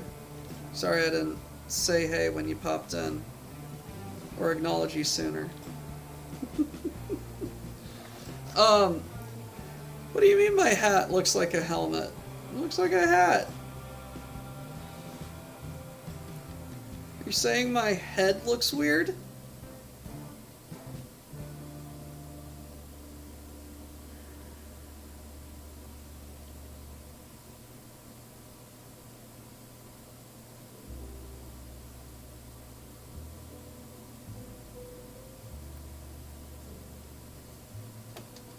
Helmets are indeed cool.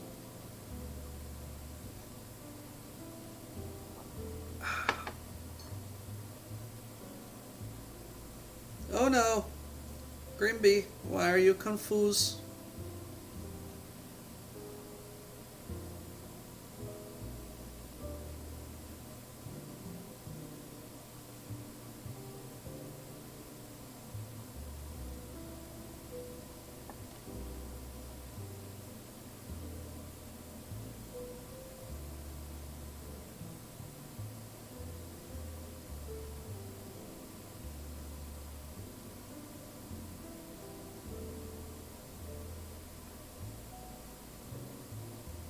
+1 fear, plus an immunity, to fear, because a man walks down the street in a hat like that, you know he's not afraid of anything.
God, I love our quotes.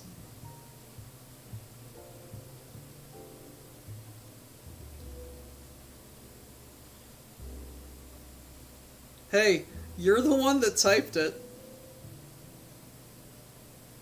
I'm just the one that immortalized it in the list.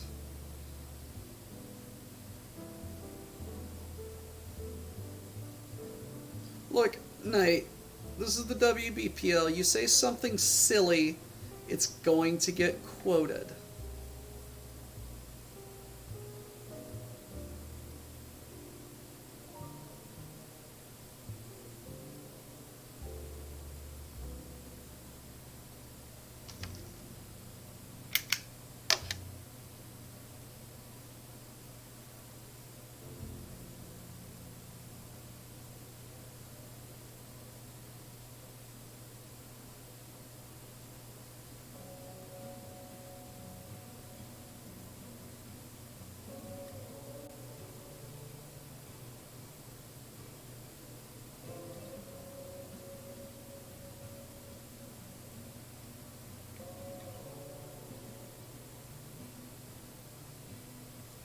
No, the cursed quotes are still pretty funny.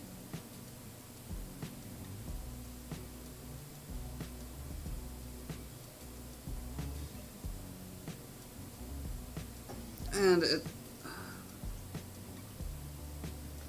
Okay. I'm going to have to figure out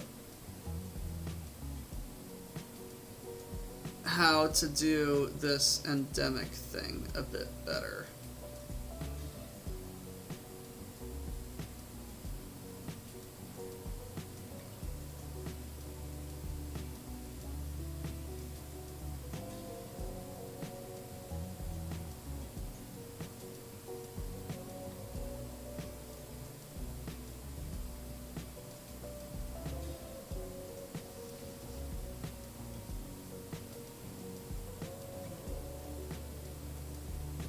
That quote demands to,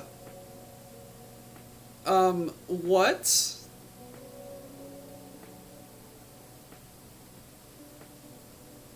How cursed does the numeric workshop get, Grimos? And Owl? Like, just... What am I missing while I'm at work?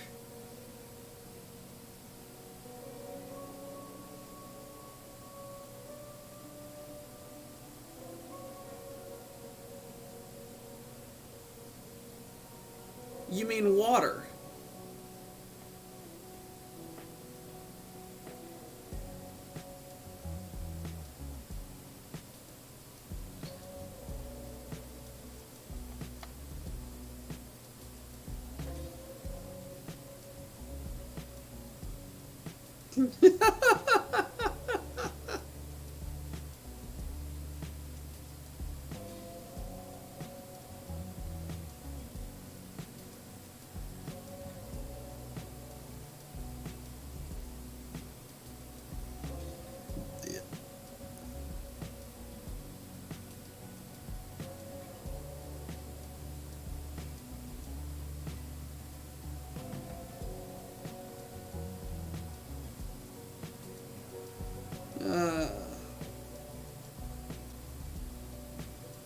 Is milder. Damn it, Cookie. Why are you always... because Beeple Chan lives inside my head.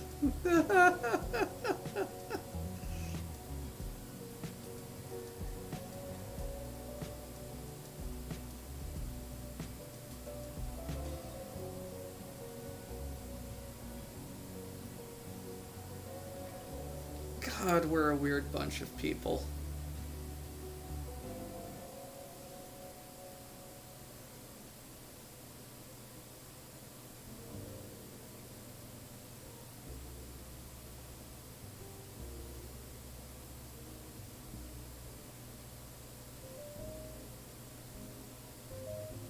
We are Beeple Chan.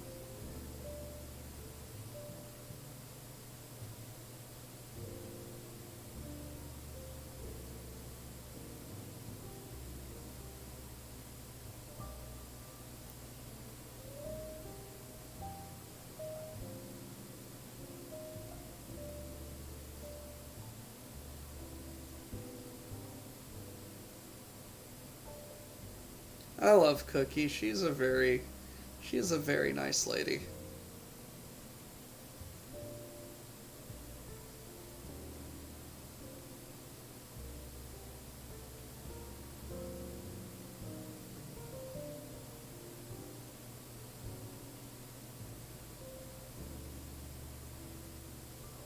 She's a very funny person, too.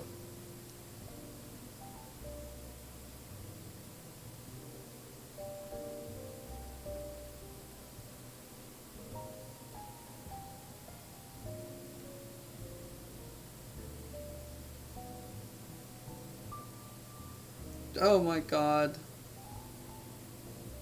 Jim. Choo Choo Jim.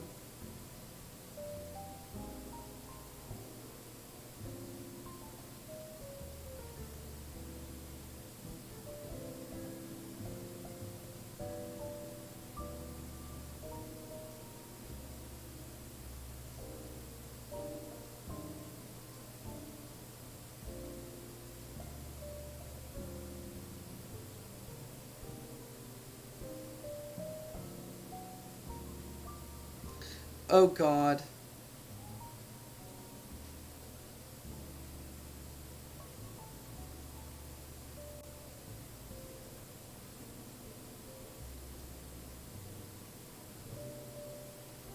Who summoned Choo Choo Jim?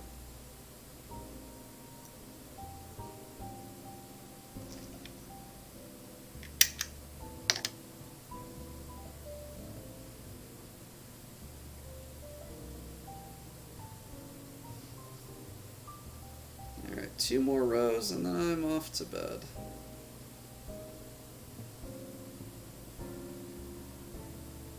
Oh, the joys of working nights.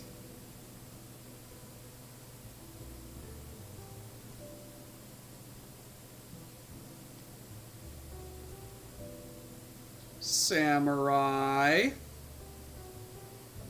what did you do?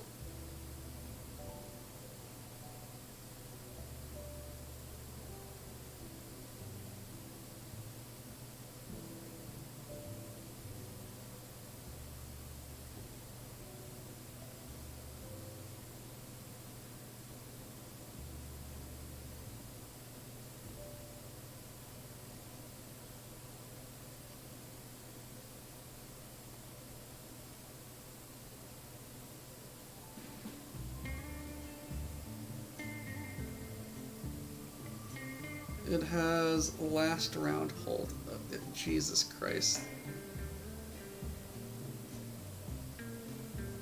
Yeah, no shit, Sherlock.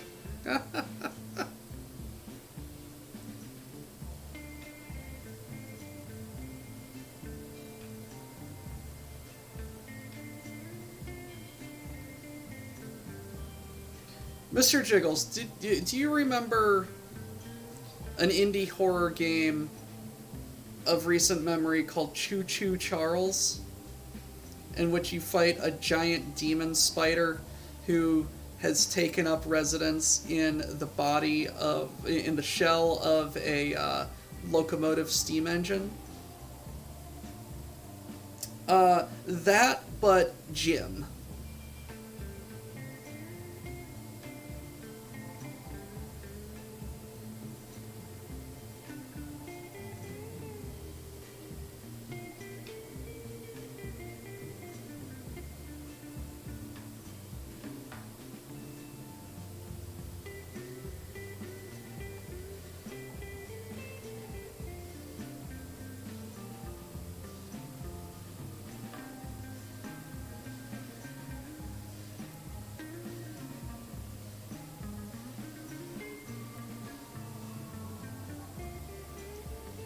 Sort of, yes. Imagine, if you will, Thomas the Tank Engine, but not Thomas's face. Jim. Then cross that with Choo Choo Charles, and you are beginning to understand, in mortal terms, what Choo Choo Jim is.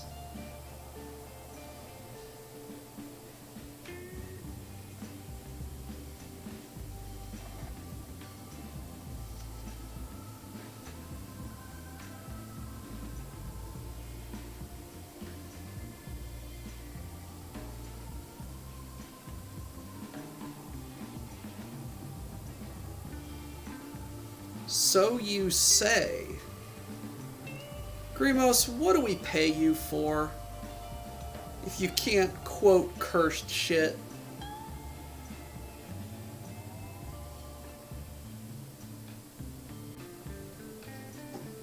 Oh god.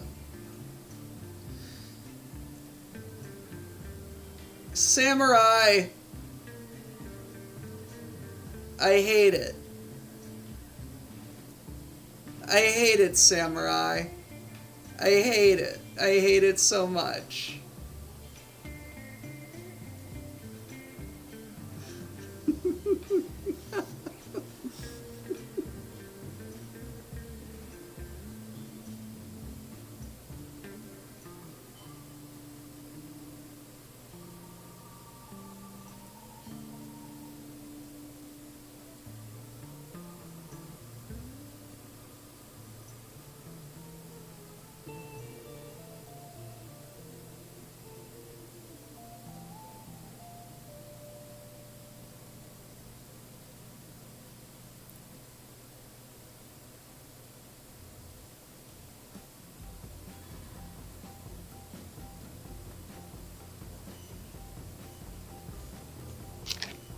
I forgot to click.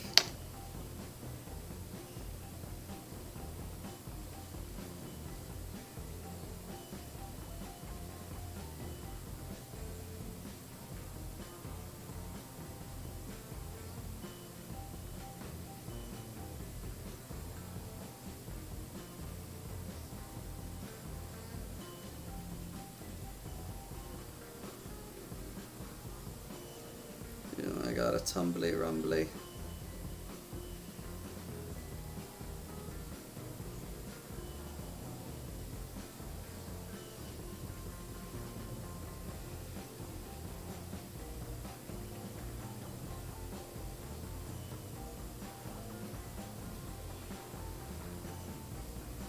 I remember when I was the number one the number one streamer in food and drink.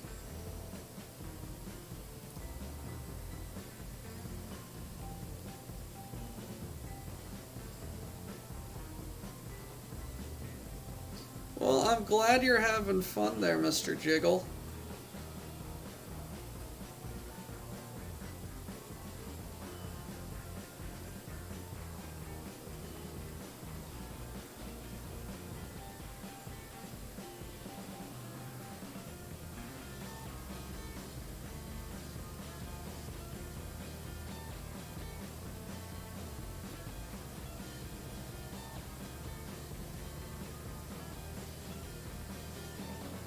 Oh, that's why it wasn't clicked, because I didn't finish the frickin'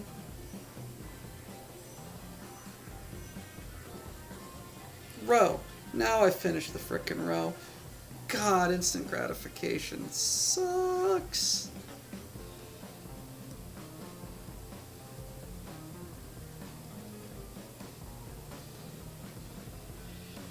Yes, Night Owl, can you please explain to me and Jiggle what that game is in the least cursed terms?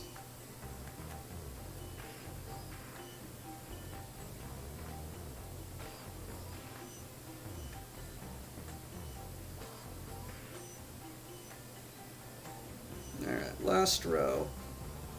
And then off to Betty Bye. Doggo! Everybody, redeem pets, and Grimos will have to redeem them.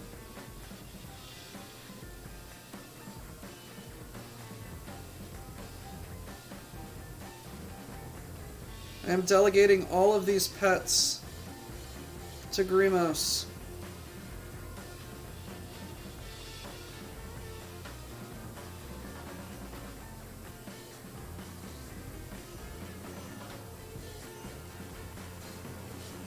Mwahaha. Dance, my puppets, dance. Are you giving them 4 pets? Or was that 3? I don't know. Edutainment computer game. Just to make math fun. Okay.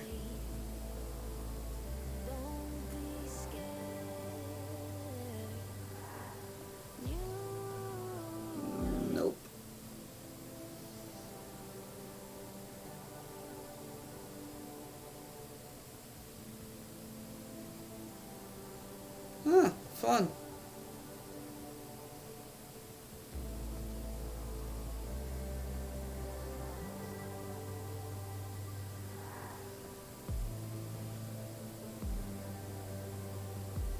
Oh, Jesus Christ. Yeah, Jesus. I just had a horrible thought. Speaking of edutainment games, does anybody else remember the Jumpstart games? Like Jumpstart Kindergarten, first grade, second grade, all that stuff.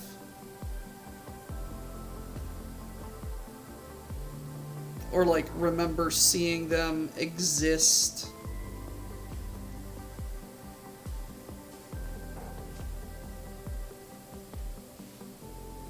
That would be hilarious. To watch a bunch of us try and figure out, like, Jumpstart games for elementary school. That would be hilarious. Hey, look, Jumpstart 4th grade took place in space, and you did rocket stuff. OG Oregon Trail with the really tinny music, yes.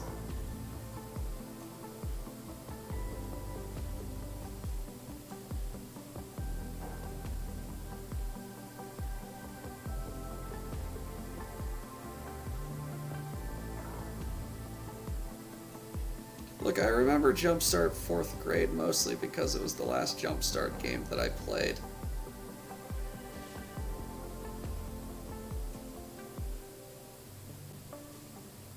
Christ, that was the 90s because 4th grade was 9/11. God, I'm young. / old.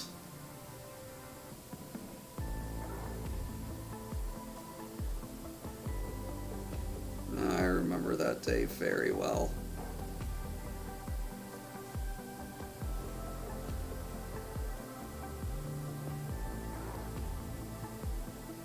I just want to see him name the entire party after BPL members and just have everybody die of shitting themselves.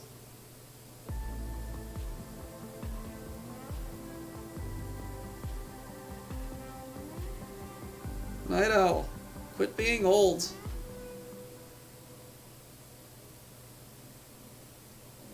Look, I feel old at 32. And if that makes you feel old, well, that's a you problem.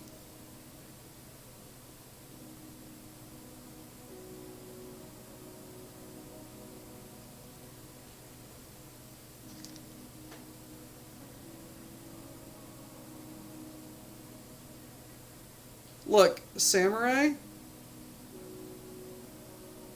I started feeling old when the kids I was training at work didn't get SpongeBob references.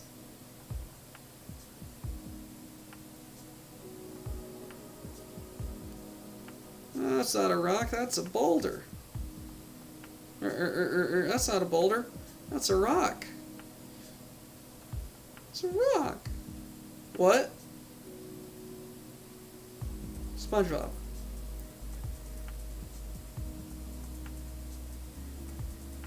Alright, so, quickly, I'm going to get rid of all of that. And, last clicky, get ready for the ASMR.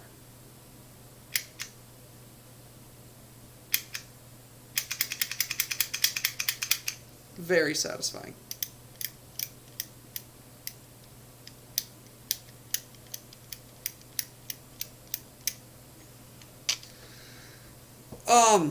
Alright, so scarf progress before we get out of here.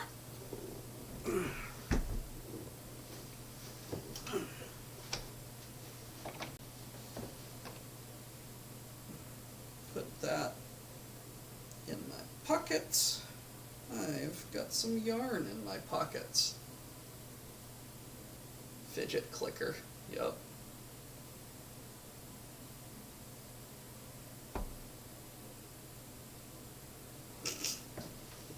It's very long. So, and my shirt fell. Lovely. So,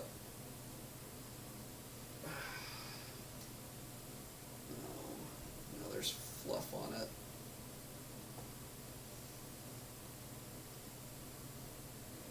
The bottom of it is now touching my toe, and this is halfway. Like this is my head. Like it's long.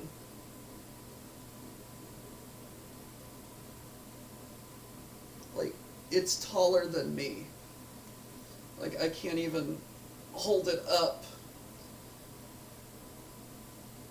without it touching the ground.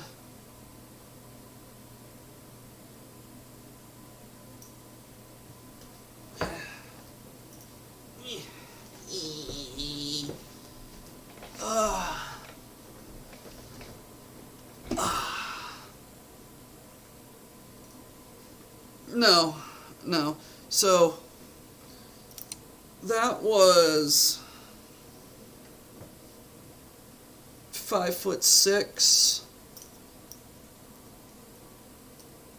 with a dangle bopper like that, and if this is 5'6" and the dangle bopper was like right there,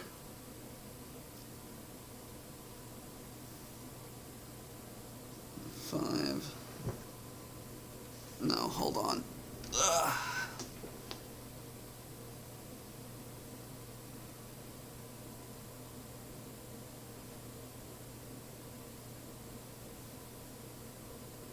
$5'6".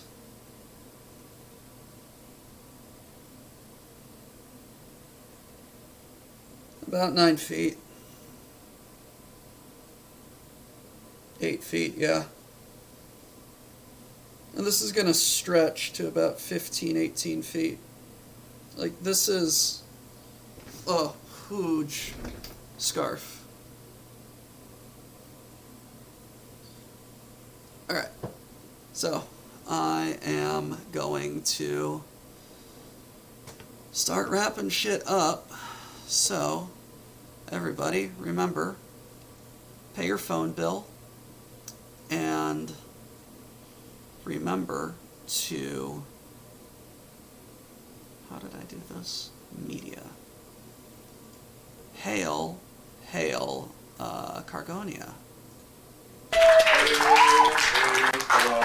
Hold on. Land of stolen things, obey the quartermaster, unless he's a ling. Miners don't die today. Cargo text push freight. Our enemies in disarray. All hail Cargonia.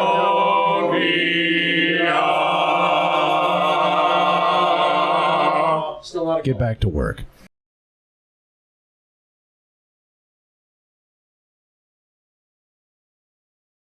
I lie, I'm going to quickly just wrap this up. Roll it up on camera because it's crazy. You can see how wide it was at the beginning, and then my tensioning got significantly better.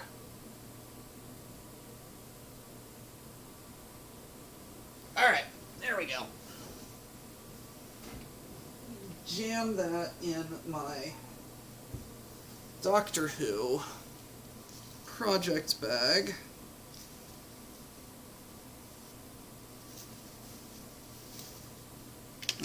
Yeet.